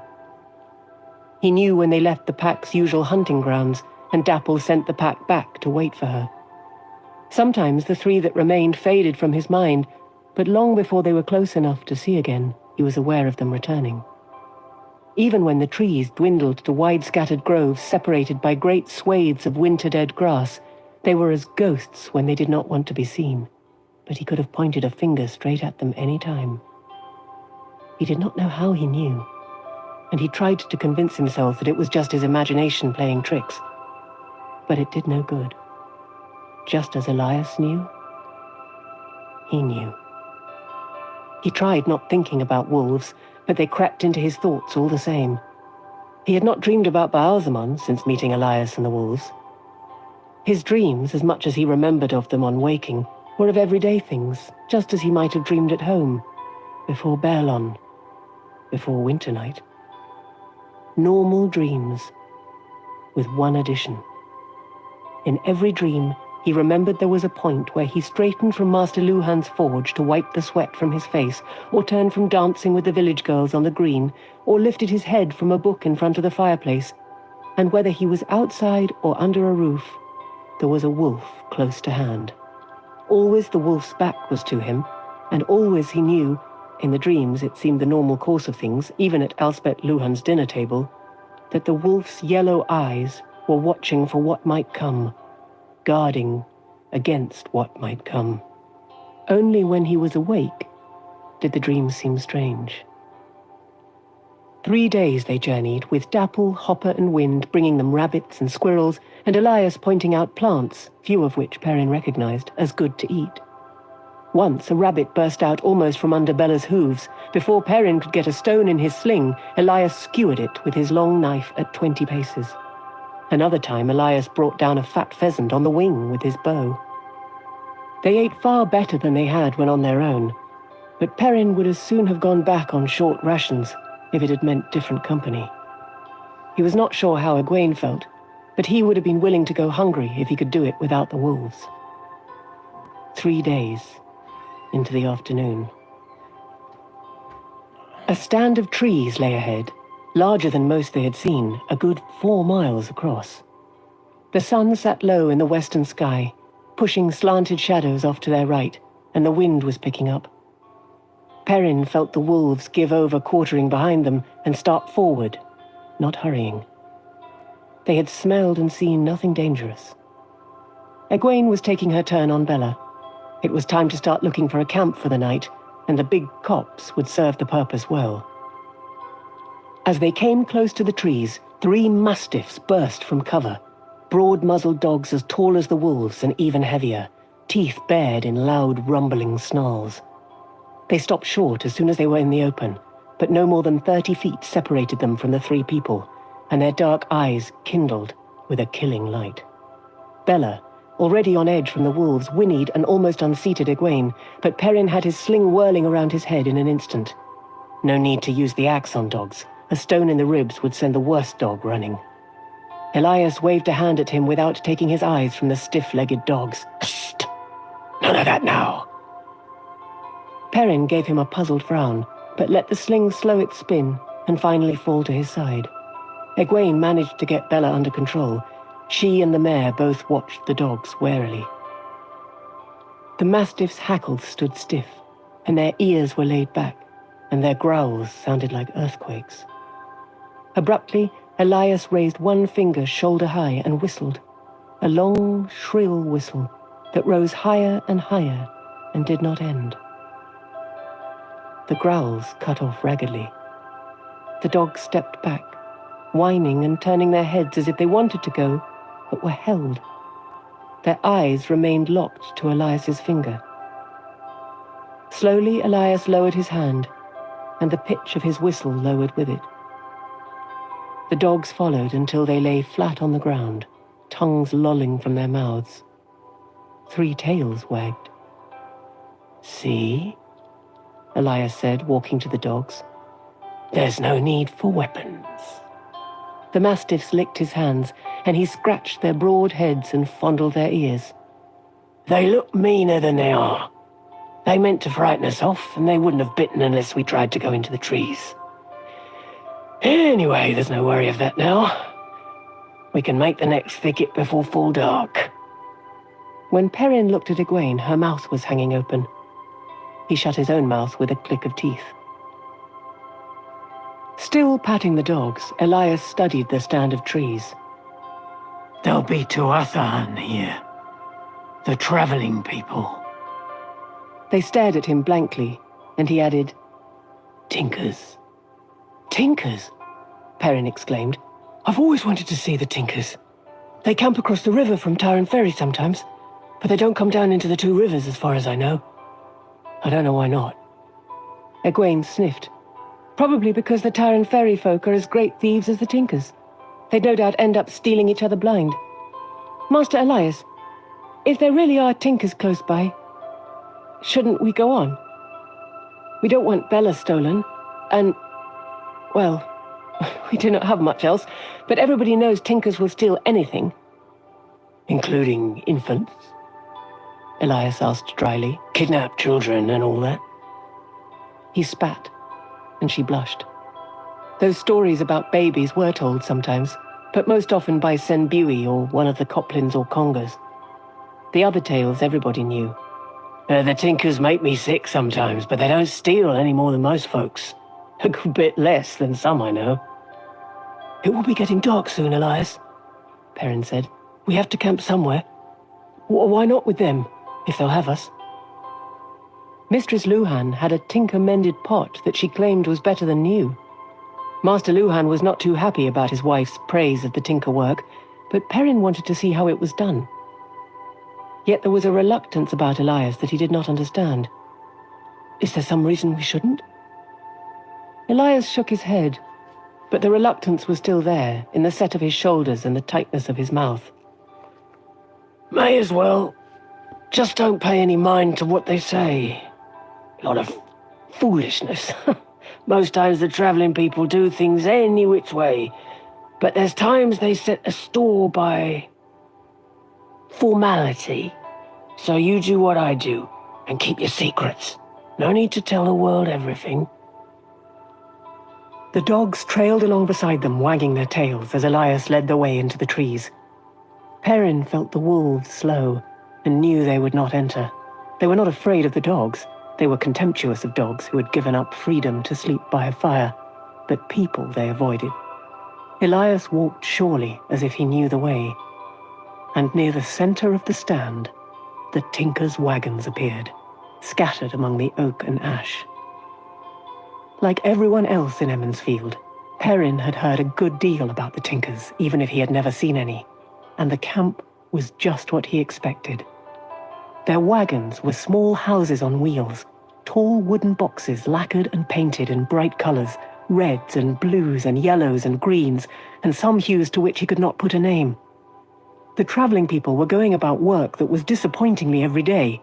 Cooking, sewing, tending children, mending harness, but their clothes were even more colorful than the wagons, and seemingly chosen at random. Sometimes coat and breeches or dress and shawl went together in a way that hurt his eyes. They looked like butterflies in a field of wildflowers. 4 or 5 men in different places around the camp played fiddles and flutes, and a few people danced like rainbow-hued hummingbirds. Children and dogs ran playing among the cook fires. The dogs were mastiffs, just like those that had confronted the travelers, but the children tugged at their ears and tails and climbed on their backs, and the massive dogs accepted it all placidly. The 3 with Elias, tongues hanging out, looked up at the bearded man as if he were their best friend. Perrin shook his head. They were still big enough to reach a man's throat while barely getting their front feet off the ground. Abruptly, the music stopped, and he realized all the Tinkers were looking at him and his companions. Even the children and dogs stood still and watched, warily, as if on the point of flight. For a moment, there was no sound at all. Then a wiry man, grey-haired and short, stepped forward and bowed gravely to Elias. He wore a high-collared red coat and baggy, bright green trousers tucked into knee boots. "You are welcome to our fires. Do you know the song?" Elias bowed in the same way, both hands pressed to his chest.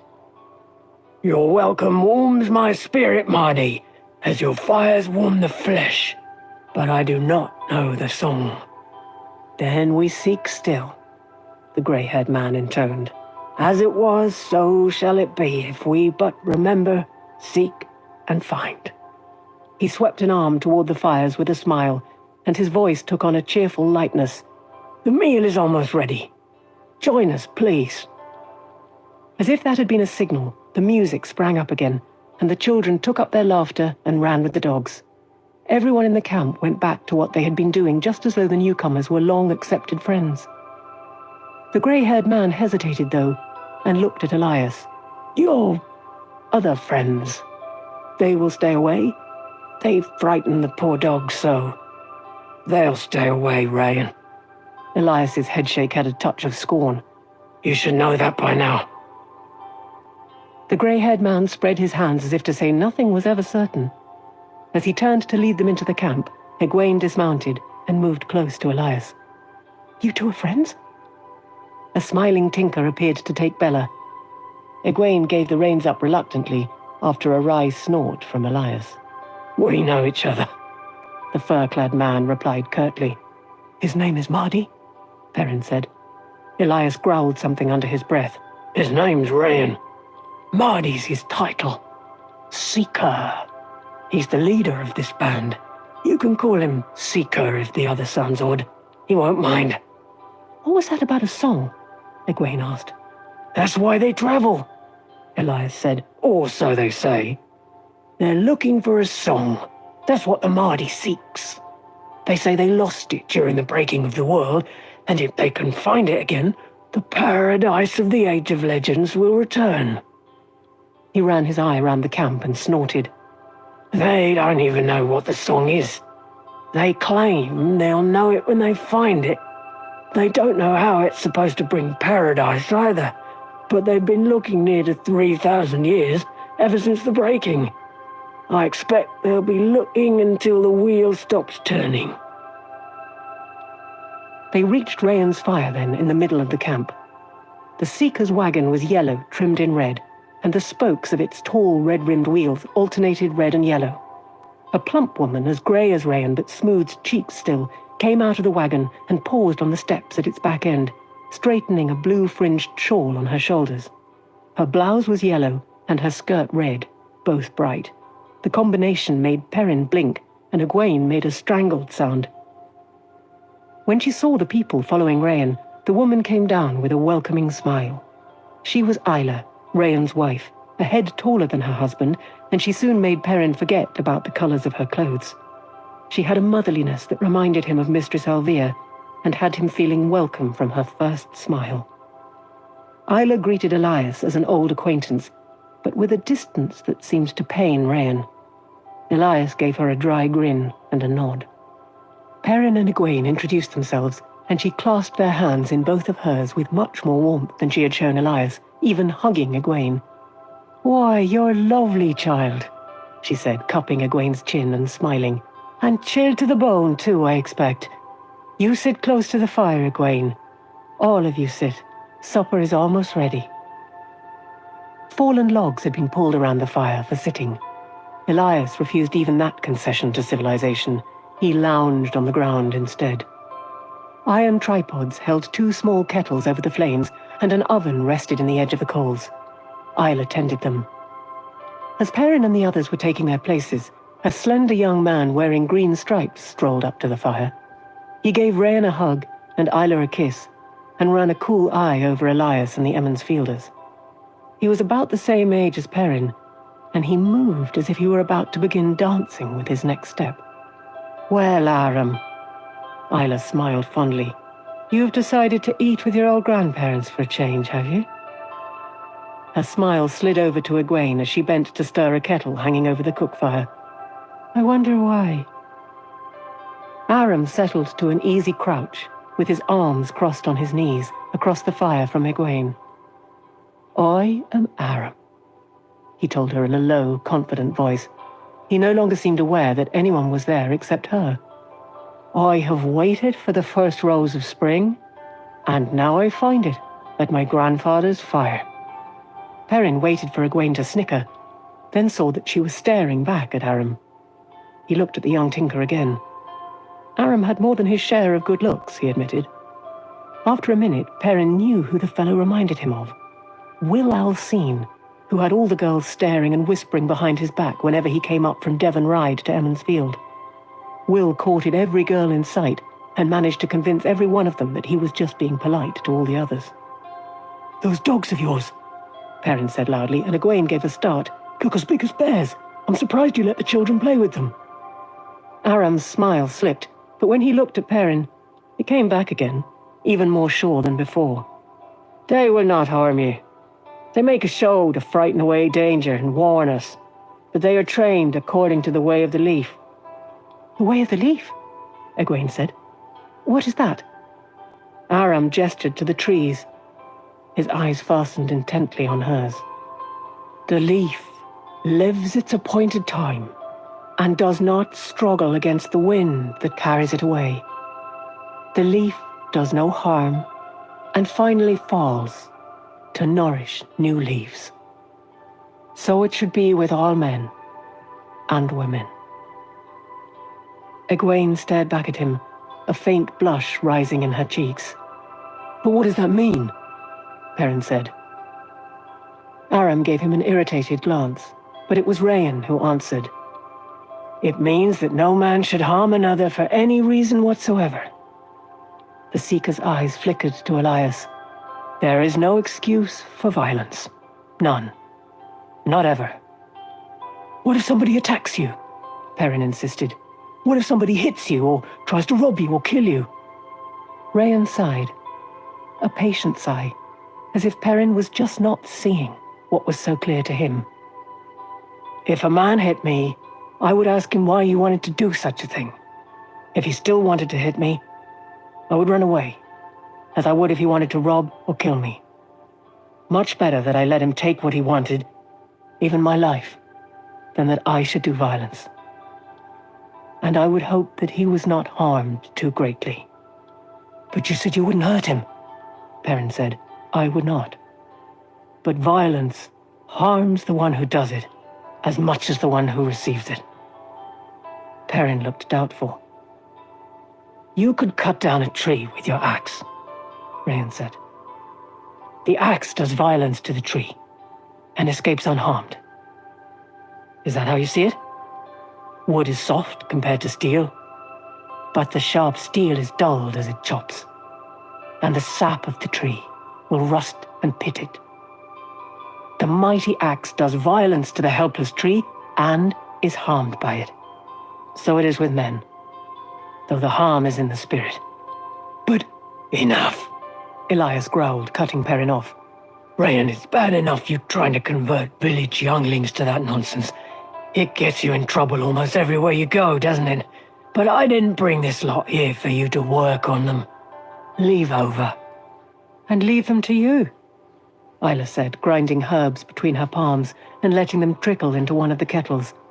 Her voice was calm, but her hands rubbed the herbs furiously. Will you teach them your way, to kill or die? Will you lead them to the fate you seek for yourself, dying alone with only the ravens and your friends to squabble over your body? Be at peace, Isla, Rayan said gently, as if he had heard this all and more 100 times. He has been welcome to our fire, my wife. Isla subsided, but Perrin noticed that she made no apology. Instead, she looked at Elias and shook her head sadly, then dusted her hands and began taking spoons and pottery bowls from a red chest on the side of the wagon. Rayan turned back to Elias. My old friend, how many times must I tell you that we do not try to convert anyone? When village people are curious about our ways, we answer their questions. It is most often the young who ask, true, and sometimes one of them will come with us when we journey on, but it is of their own free will. You try telling that to some farm wife who's just found out her son or daughter's run off with you tinkers, Elias said wryly. That's why the bigger towns won't even let you camp nearby. Villages put up with you for your mending things, but the cities don't need it, and they don't like you talking their young folks into running off. I would not know what the cities allow. Rayan's patience seemed inexhaustible. He certainly did not appear to be getting angry at all. There are always violent men in cities. In any case, I do not think the song could be found in a city. I don't mean to offend you, Seeker, Perrin said slowly, but, well, I don't look for violence. I don't think I've even wrestled anybody in years, except for feast day games. But if somebody hit me, I'd hit him back. If I didn't, I would just be encouraging him to think he could hit me whenever he wanted to. Some people think they can take advantage of others, and if you don't let them know they can't, they'll just go around bullying anybody weaker than they are. Some people, Aram said with a heavy sadness, can never overcome their baser instincts. He said it with a look at Perrin that made it clear he was not talking about the bullies Perrin spoke of. I'll bet you get to run away a lot, Perrin said, and the young tinker's face tightened in a way that had nothing to do with the way of the leaf. I think it is interesting, Egwene said, glaring at Perrin, to meet someone who doesn't believe his muscles can solve every problem. Aram's good spirits returned, and he stood, offering her his hands with a smile. Let me show you our camp. There is dancing. I would like that, she smiled back. Isla straightened from taking loaves of bread from the small iron oven. But supper is ready, Aram. I'll eat with Mother, Aram said over his shoulder as he drew Egwene away from the wagon by her hand. We will both eat with Mother. He flashed a triumphant smile at Perrin. Egwene was laughing as they ran. Perrin got to his feet, then stopped.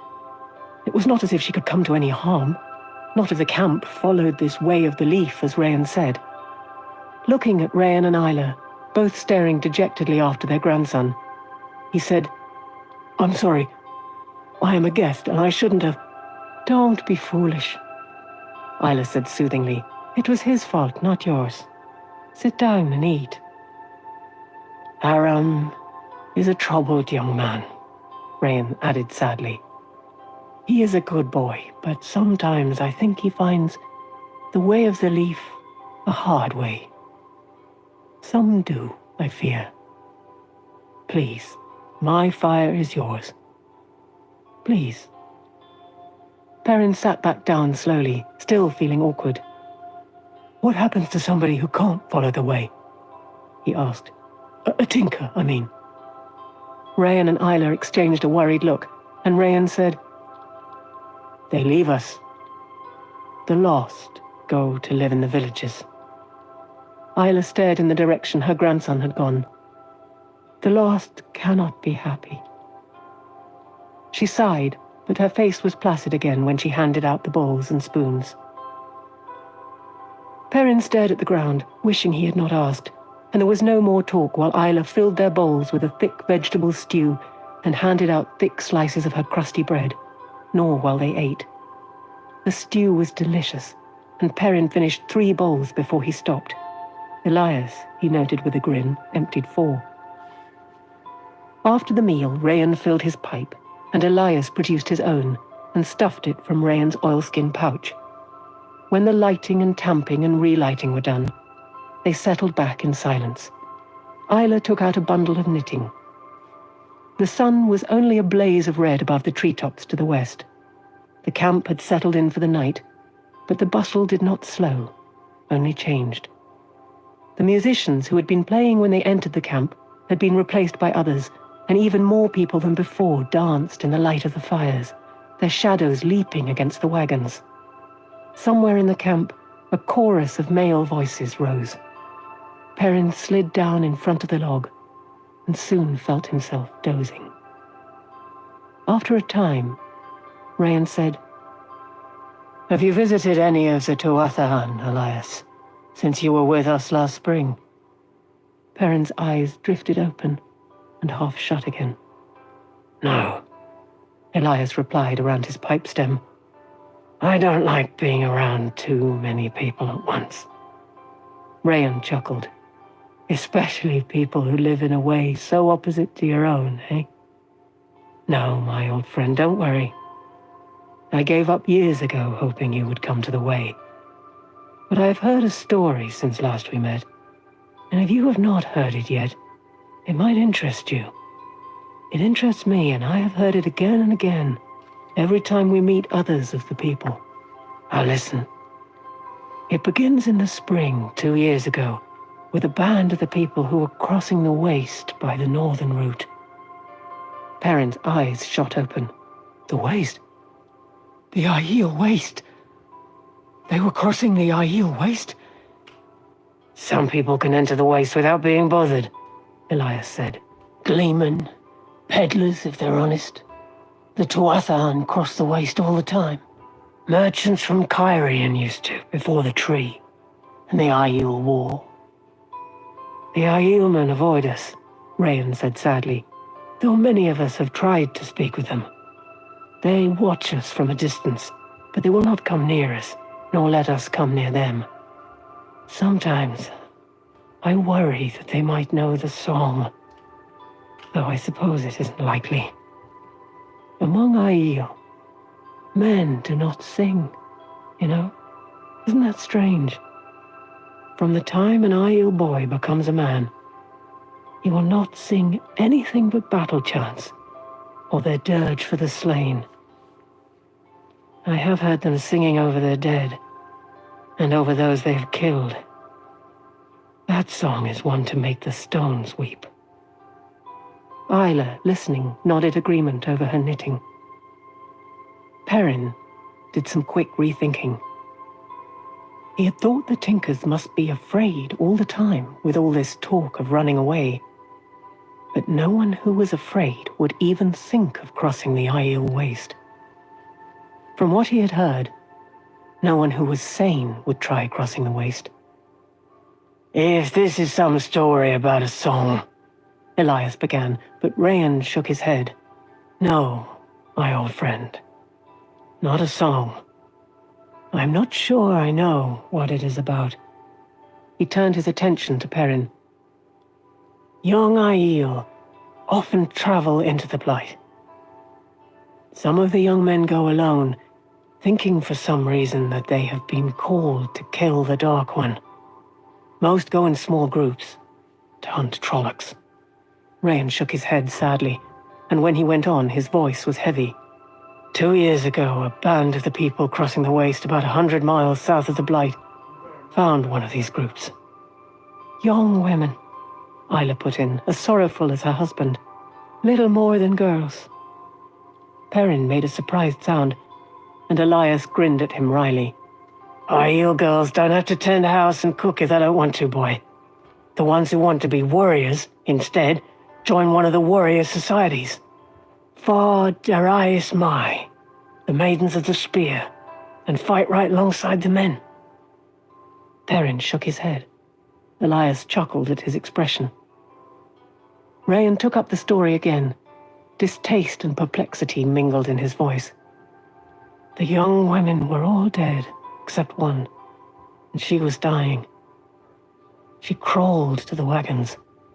It was clear she knew they were Tuathan. Her loathing outweighed her pain, but she had a message so important to her that she must pass it on to someone, even us, before she died. Men went to see if they could help any of the others. There was a trail of her blood to follow, but all were dead, and so were 3 times their number in Trollocs. Elias sat up, his pipe almost falling from between his teeth. 100 miles into the waste? Impossible. Jevik Kashar. That's what Trollocs call the waste. The dying ground. They wouldn't go 100 miles into the waste if all the Murdral in the Blight were driving them. You know an awful lot about Trollocs, Elias, Perrin said. Go on with your story, Elias told Rayan gruffly. From trophies the Aiel carried, it was obvious they were coming back from the Blight. The Trollocs had followed, but by the tracks only a few lived to return after killing the Aiel.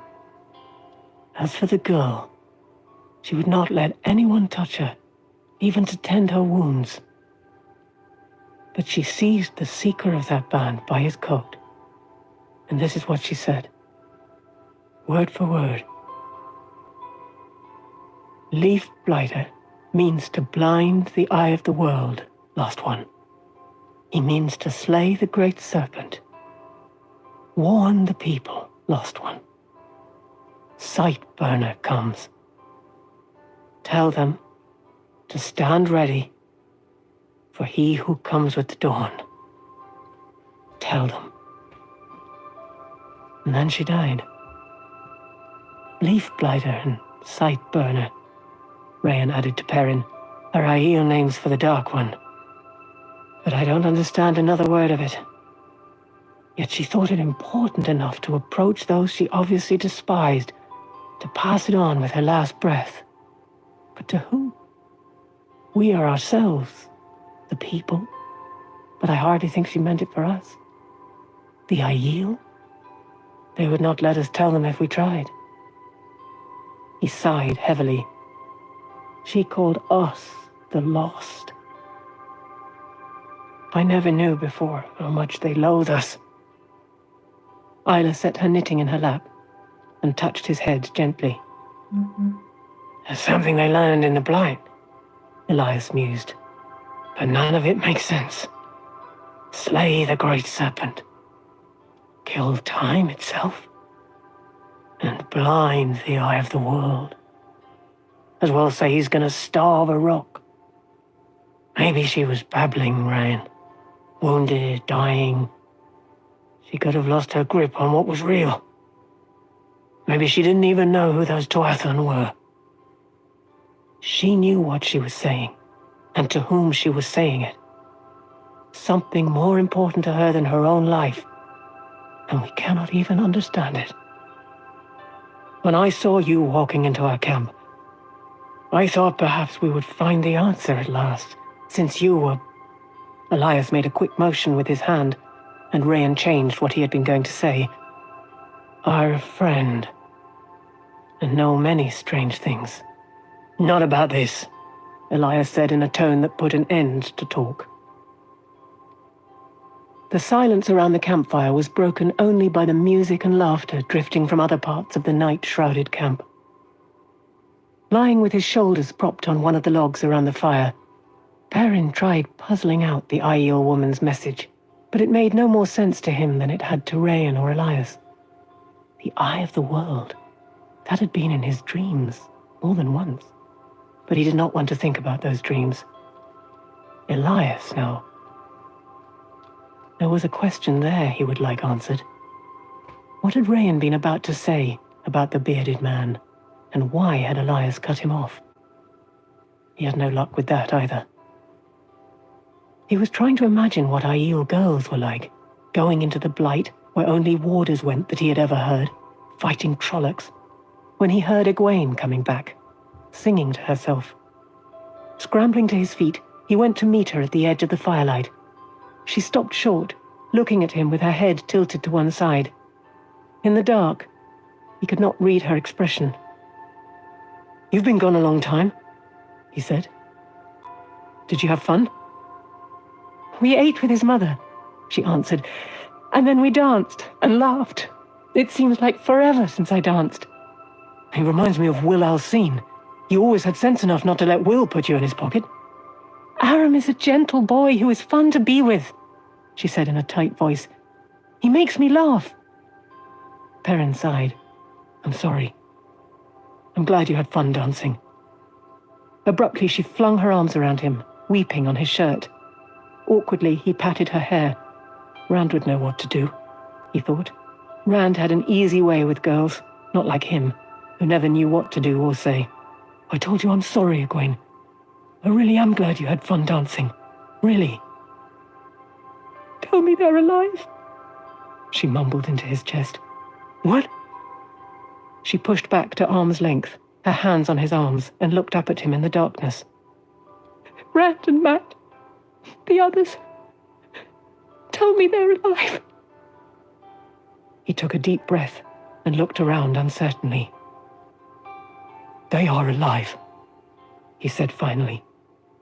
Good. She scrubbed at her cheeks with quick fingers. That is what I wanted to hear. Good night, Perrin. Sleep well. Standing on tiptoe, she brushed a kiss across his cheek and hurried past him before he could speak. He turned to watch her. Isla rose to meet her, and the two women went into the wagon, talking quietly. Rand might understand it, he thought, but I don't. In the distant night, the wolves howled the first thin sliver of the new moon toward the horizon, and he shivered. Tomorrow would be time enough to worry about the wolves again. He was wrong. They were waiting to greet him in his dreams. Chapter 26. Whitebridge. The last unsteady note of what had been barely recognizable as the wind that shakes the willow faded mercifully away, and Matt lowered Tom's gold and silver chased flute. Rand took his hands from his ears. A sailor coiling a line on the deck nearby heaved a loud sigh of relief. For a moment, the only sounds were the water slapping against the hull, the rhythmic creak of the oars, and now and again the hum of rigging strummed by the wind. The wind blew dead onto the Spray's bow, and the useless sails were furled. "I suppose I should thank you," Tom Merrilin muttered finally, "for teaching me how true the old saying is. Teach him how you will, a pig will never play the flute." The sailor burst out laughing, and Matt raised the flute as if to throw it at him. Deftly, Tom snagged the instrument from Matt's fist and fitted it into its hard leather case. "I thought all you shepherds whiled away the time with the flock playing the pipes or the flute. That'll show me to trust what I don't know firsthand." "Bran's the shepherd," Matt grumbled. "He plays the pipes, not me." "Yes, well, he does have a little aptitude. Perhaps we'd better work on juggling, boy. At least you show some talent for that." "Tom," Rand said, "I don't know why you were trying so hard." He glanced at the sailor and lowered his voice. "After all, we aren't really trying to become gleemen. It's only something to hide behind until we find Moraine and the others." Tom tugged at an end of his moustache and seemed to be studying the smooth, dark brown leather of the flute case on his knees. "What if you don't find them, boy? There's nothing to say they're even still alive." "They're alive," Rand said firmly. He turned to Matt for support, but Matt's eyebrows were pinched down on his nose, and his mouth was a thin line, and his eyes were fixed on the deck. "Well, speak up," Rand told him. "You can't be that mad over not being able to play the flute. I can't either, not very well. You never wanted to play the flute before." Matt looked up, still frowning. "What if they are dead?" he said softly. "We have to accept facts, right?" At that moment, the lookout in the bow sang out, "Whitebridge! Whitebridge ahead!" For a long minute, unwilling to believe that Matt could say something like that so casually, Rand held his friend's gaze amid the scramble of sailors preparing to put in. Matt glowered at him with his head pulled down between his shoulders. There was so much Rand wanted to say, but he could not manage to get it all into words. They had to believe the others were alive. They had to. "Why?" nagged a voice in the back of his head. "So it will all turn out like one of Tom's stories. The heroes find the treasure and defeat the villain and live happily ever after. Some of his stories don't end that way. Sometimes even heroes die. Are you a hero, Rand al'Thor? Are you a hero, sheepherder?" Abruptly, Matt flushed and pulled his eyes away. Freed from his thoughts, Rand jumped up to move through the hurly-burly to the rail. Matt came after him slowly, not even making an effort to dodge the sailors who ran across his path. Men dashed about the boat, bare feet thumping the deck, hauling on ropes, tying off some lines and untying others.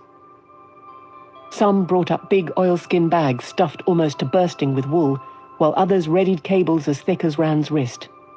Despite their haste, they moved with the assurance of men who had done it all 1,000 times before, but Captain Domon stumped up and down the deck, shouting orders and cursing those who did not move fast enough to suit him. Rand's attention was all for what lay ahead, coming plainly into sight as they rounded a slight bend of the Arenelle. He had heard of it, in song and story and peddler's tales, but now he would actually see the legend. The white bridge arched high over the wide waters, twice as high as the Spray's mast and more, and from end to end it gleamed milky white in the sunlight, gathering the light until it seemed to glow. Spidery piers of the same stuff plunged into the strong currents, appearing too frail to support the weight and width of the bridge. It looked all of one piece, as if it had been carved from a single stone or moulded by a giant's hand, broad and tall, leaping the river with an airy grace that almost made the eye forget its size. All in all, it dwarfed the town that sprawled about its foot on the east bank, though Whitebridge was larger by far than Emond's Field, with houses of stone and brick as tall as those in Taran Ferry, and wooden docks like thin fingers sticking out into the river. Small boats dotted the Arenelle thickly, fishermen hauling their nets, and over it all, the white bridge towered and shone. "It looks like glass," Rand said to no one in particular. Captain Domon paused behind him and tucked his thumbs behind his broad belt. "Nay, lad, whatever it be no be glass. Never so hard the rains come, it no be slippery, and the best chisel and the strongest arm no make a mark on it." "A remnant from the Age of Legends," Tom said. "I've always thought it must be." The captain gave a dour grunt. "Mayhap, but still useful despite. Could be someone else built it. Does no have to be Aes Sedai work, fortune prick me. It no has to be so old as all that. Put your back into it, you bloody fool." He hurried off down the deck. Rand stared even more wonderingly. From the Age of Legends? Made by Aes Sedai, then? That was why Captain Domon felt the way he did, for all his talk about the wonder and strangeness of the world. Aes Sedai work. One thing to hear about it, another to see it and touch it. You know that, don't you? For an instant it seemed to Rand that a shadow rippled through the milk-white structure. He pulled his eyes away, to the docks coming nearer, but the bridge still loomed in the corner of his vision. "We made it, Tom," he said, then forced a laugh. "And no mutiny." The Gleeman only harumphed and blew out his moustaches, but two sailors readying a cable nearby gave Rand a sharp glance, then bent quickly back to their work. He stopped laughing and tried not to look at the two for the rest of the approach to Whitebridge. The spray curved smoothly in beside the first dock, thick timbers sitting on heavy tar-coated pilings, and stopped with a backing of oars that swirled the water to froth around the blades. As the oars were drawn in, sailors tossed cables to men on the dock, who fastened them off with a flourish, while other crewmen slung the bags of wool over the side to protect the hull from the dock pilings. Before the boat was even pulled snug against the dock, carriages appeared at the end of the dock, tall and lacquered shiny black, each one with a name painted on the door in large letters, gold or scarlet.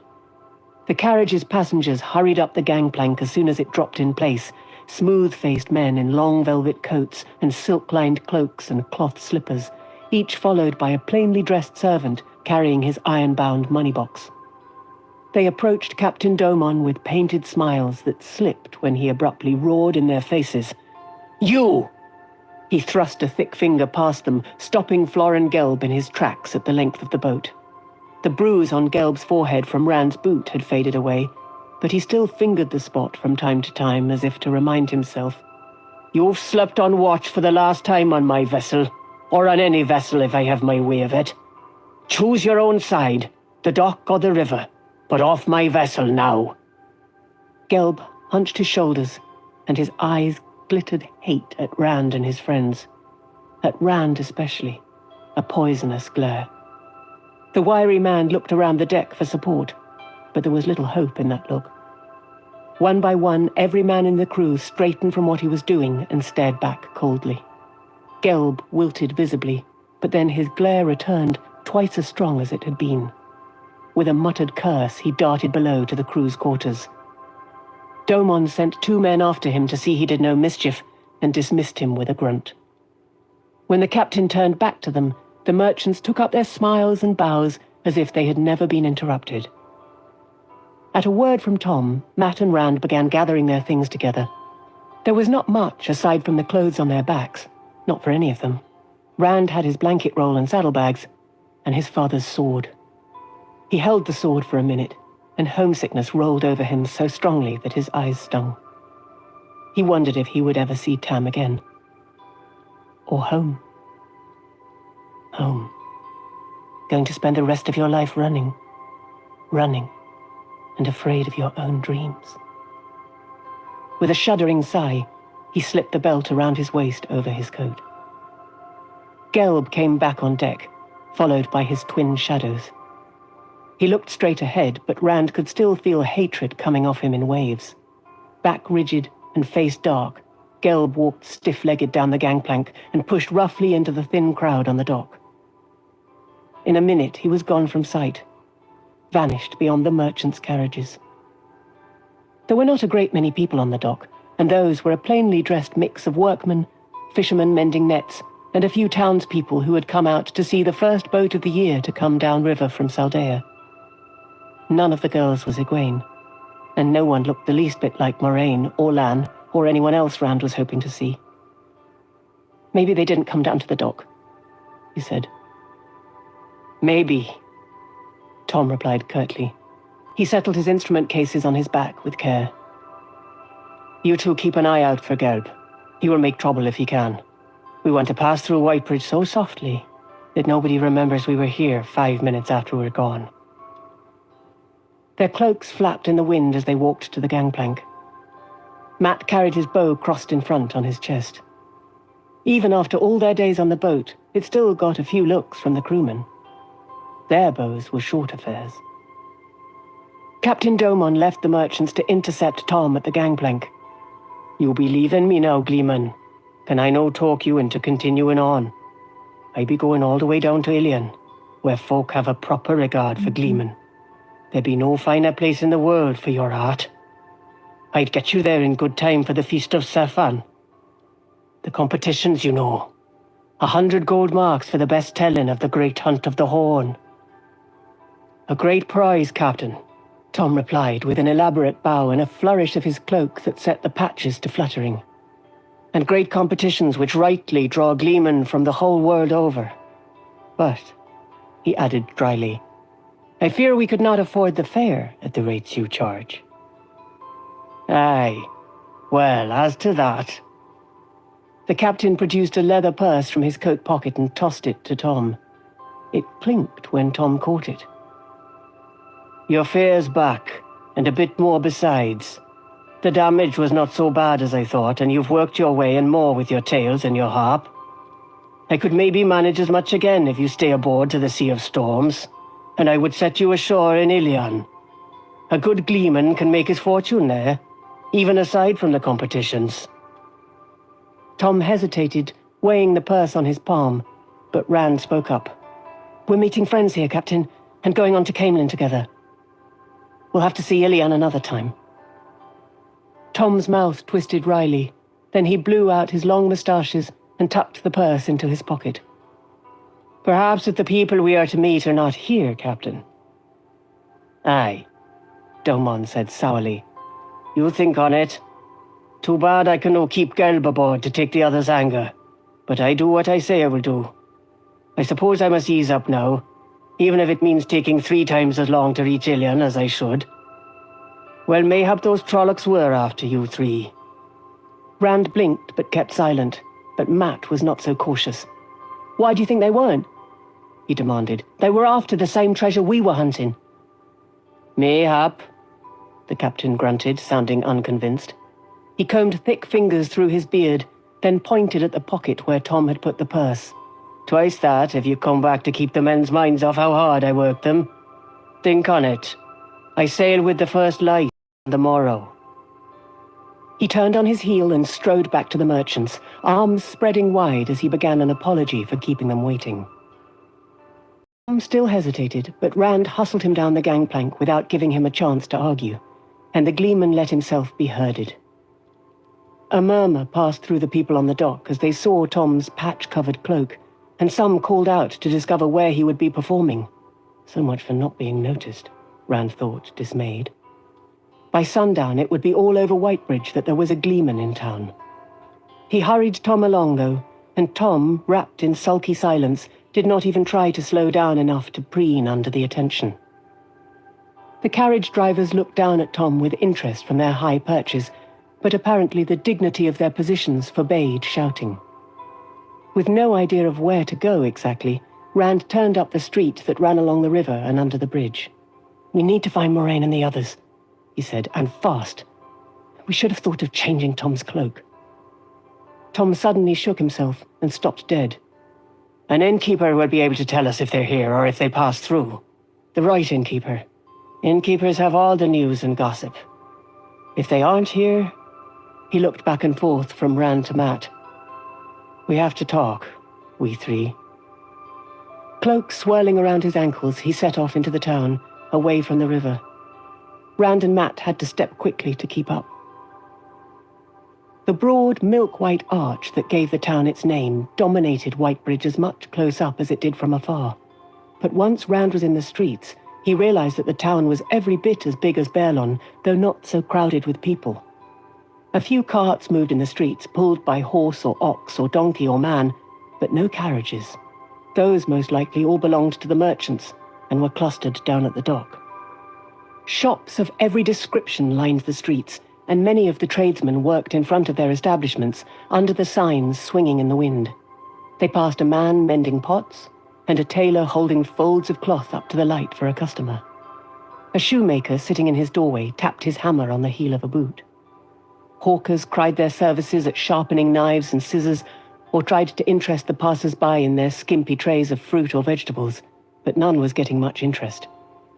Shops selling food had the same pitiful displays of produce Rand remembered from Baerlon. Even the fishmongers displayed only small piles of small fish, for all the boats on the river.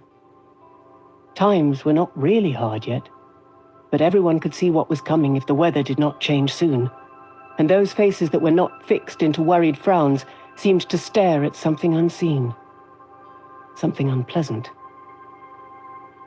Where the White Bridge came down in the center of town was a big square, paved with stones worn by generations of feet and wagon wheels. Inns surrounded the square, and shops, and tall red brick houses with signs out front bearing the same names Rand had seen on the carriages at the dock. It was into one of those inns, seemingly chosen at random, that Tom ducked. The sign over the door, swinging in the wind, had a striding man with a bundle on his back on one side, and the same man with his head on a pillow on the other, and proclaimed, "The Wayfarer's Rest." The common room stood empty except for the fat innkeeper drawing ale from a barrel, and two men in rough workman's clothes staring glumly into their mugs at a table in the back. Only the innkeeper looked up when they came in. A shoulder-high wall split the room in two from front to back, with tables and a blazing fireplace on each side. Rand wondered idly if all innkeepers were fat and losing their hair. Rubbing his hands together briskly, Tom commented to the innkeeper on the late cold and ordered hot spiced wine, then added quietly, "Is there somewhere my friends and I could talk without being disturbed?" The innkeeper nodded to the low wall. "The other side, that's as best I've got unless you want to take a room. For when sailors come up from the river, seems like half the crew's got grudges against the other half. Won't have my place broke up by fights, so I keep 'em apart." He had been eyeing Tom's cloak the whole while, and now he cocked his head to one side, a sly look in his eyes. "You staying? Haven't had a gleeman in here in some time. Folks would pay real good for something that would take their minds off things. I'd even take some off on your room and meals." Unnoticed, Rand thought glumly. "You are too generous," Tom said with a smooth bow. "Perhaps I will take up your offer, but for now, a little privacy. I'll bring you wine. Good money here for a gleeman." The tables on the far side of the wall were all empty, but Tom chose one right in the middle of the space. "So no one can listen without us knowing," he explained. "Did you hear that fellow? He'll take some off. Why, I'd double his custom just by sitting here. Any honest innkeeper gives a gleeman room and board, and a good bit besides." The bare table was none too clean, and the floor had not been swept in days, if not weeks. Rand looked around and grimaced. Master Alvear would not have let his inn get that dirty if he had had to climb out of a sickbed to see to it. "We're only after information. Remember? Why here?" Matt demanded. "We passed other inns that looked cleaner." "Straight on from the bridge," Tom said. "It's the road to Camelin. Anyone passing through Whitebridge comes through this square, unless they're going by river, and we know your friends aren't doing that. If there is no word of them here, it doesn't exist. Let me do the talking. This has to be done carefully."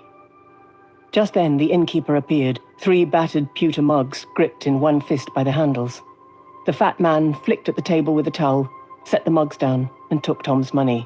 "If you stay, you won't have to pay for your drinks. Good wine here." Tom's smile touched only his mouth. "I will think on it, innkeeper. What news is there?" We've been away from hearing things. Big news. That's what. Big news. The innkeeper draped the towel over his shoulder and pulled up a chair. He crossed his arms on the table, took root with a long sigh, saying what a comfort it was to get off his feet. His name was Bartim, and he went on about his feet in detail, about corns and bunions, and how much time he spent standing and what he soaked them in, until Tom mentioned the news again, and then he shifted over with hardly a pause. The news was just as big as he said it was. Loghain, the false dragon, had been captured after a big battle near Lugard while he was trying to move his army from Gaelden to Tyr. The prophecies, they understood? Tom nodded, and Bartim went on.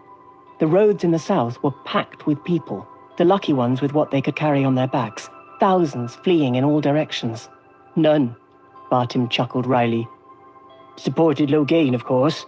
Oh no, you won't find many to admit to that, not now. Just refugees trying to find a safe place during the Troubles. Aes Sedai had been involved in taking Loghain, of course. Bartim spat on the floor when he said that, and again when he said they were taking the false dragon north to Tar Valon. Bartim was a decent man, he said, a respectable man, and Aes Sedai could all go back to the Blight where they came from and take Tar Valon with them as far as he was concerned. He would get no closer to an Aes Sedai than 1,000 miles if he had his way. Of course, they were stopping at every village and town on the way north to display Loghain, so he had heard, to show people that the false dragon had been taken and the world was safe again. He would have liked to see that, even if it did mean getting close to Aes Sedai. He was halfway tempted to go to Caemlyn. They'd be taking him there to show to Queen Morghese. The innkeeper touched his forehead respectfully. I've never seen the Queen. Man ought to see his own queen, don't you think? Loghain could do things, and the way Bartim's eyes shifted and his tongue darted across his lips made it clear what he meant. He had seen the last false dragon 2 years ago, when he was paraded through the countryside, but that was just some fellow who thought he could make himself a king. There had been no need for Aes Sedai that time. Soldiers had had him chained up on a wagon. A sullen-looking fellow who moaned in the middle of the wagon bed, covering his head with his arms whenever people threw stones or poked him with sticks. There had been a lot of that, and the soldiers had done nothing to stop it, as long as they did not kill the fellow. Best to let the people see he was nothing special after all. He could not do things. This Loghain would be something to see, though. Something for Bartim to tell his grandchildren about. If only the inn would let him get away. Rand listened with an interest that did not have to be faked. When Padan Fain had brought word to Emond's Field of a false dragon, a man actually wielding the power, it had been the biggest news to come into the Two Rivers in years. What had happened since had pushed it to the back of his mind, but it was still the sort of thing people would be talking about for years and telling their grandchildren about, too. Bartim would probably tell his that he had seen Loghain, whether he did or not. Nobody would ever think what happened to some village folk from the Two Rivers was worth talking about. Not unless they were Two Rivers people themselves. That, Tom said, would be something to make a story of. A story they'd tell for 1,000 years. I wish I had been there. He sounded as if it was the simple truth, and Rand thought it really was. I might try to see him anyway. You didn't say what route they were taking. Perhaps there are some other travelers around. They might have heard the route. Bartim waved a grubby hand dismissively. North, that's all anybody knows round here. You want to see him, go to Caemlyn. That's all I know. And if there's anything to know in Whitebridge, I know it. No doubt you do, Tom said smoothly. I expect a lot of strangers passing through stop here. Your sign caught my eye from the foot of the White Bridge. Not just from the west, I'll have you know. 2 days ago, there was a fellow in here in Iliana with a proclamation all done up with seals and ribbons. Read it right out there in the square. Said he's taking it all the way to the Mountains of Mist, maybe even to the Arith Ocean, if the passes are open. Said they've sent men to read it in every land in the world. The innkeeper shook his head. The Mountains of Mist. I hear they're covered with fog all year round, and there's things in the fog will strip the flesh off your bones before you can run. Matt snickered, earning a sharp look from Bartim. Tom leaned forward intently. What did the proclamation say? Why, the hunt for the horn, of course, Bartim exclaimed. Didn't I say that? The Ilianas are calling on everybody as would swear their lives to the hunt to gather in Ilian. Can you imagine that? Swearing your life to a legend? I suppose they'll find some fools. There's always fools around. This fellow claimed the end of the world is coming. The last battle with the Dark One. He chuckled, but it had a hollow sound, a man laughing to convince himself something really was worth laughing at. Guess they think the Horn of Valir has to be found before it happens. Now, what do you think of that? He chewed a knuckle pensively for a minute. Of course, I don't know as I could argue with them after this winter. The winter and this fellow Lugain and those other two before as well. Why all these fellows the last few years claiming to be the dragon? And the winter. Must mean something. What do you think? Tom did not seem to hear him. In a soft voice, the gleeman began to recite to himself. In the last lorn fight against the fall of long night, the mountains stand guard, and the dead shall be ward, for the grave is no bar to my call. That's it. Bottom grinned as if he could already see the crowds handing him their money while they listened to Tom. That's it. The Great Hunt of the Horn. You tell that one, and they'll be hanging from the rafters in here. Everybody's heard about the proclamation. Tom still seemed to be 1,000 miles away, so Rand said, We're looking for some friends who are coming this way, from the west. Have there been many strangers passing through in the last week or two? Some, Bartim said slowly. There's always some, from east and west both. He looked at each of them in turn, suddenly wary. What do they look like, these friends of yours? Rand opened his mouth, but Tom, abruptly back from wherever he had been, gave him a sharp, silencing look. With an exasperated sigh, the gleeman turned to the innkeeper. 2 men and 3 women, he said reluctantly. They may be together, or maybe not. He gave thumbnail sketches, painting each one in just a few words, enough for anyone who had seen them to recognize, without giving away anything about who they were. Bartim rubbed one hand over his head, disarranging his thinning hair, and stood up slowly. Forget about performing here, Gleeman. In fact, I'd appreciate it if you drank your wine and left. Leave Whitebridge if you're smart. Someone else been asking after them? Tom took a drink as if the answer were the least important thing in the world, and raised an eyebrow at the innkeeper. Who would that be? Bartim scrubbed his hand through his hair again and shifted his feet on the point of walking away, then nodded to himself. About a week ago, as near as I can say, a Weasley fellow came over the bridge. Crazy, everybody thought. Always talking to himself, never stopped moving, even when he was standing still. Asked about the same people. Some of them. He asked like it was important, then acted like he didn't care what the answer was. Half the time he was saying as he had to wait here for them, and the other half as he had to go on, he was in a hurry. One minute he was whining and begging, the next making demands like a kid.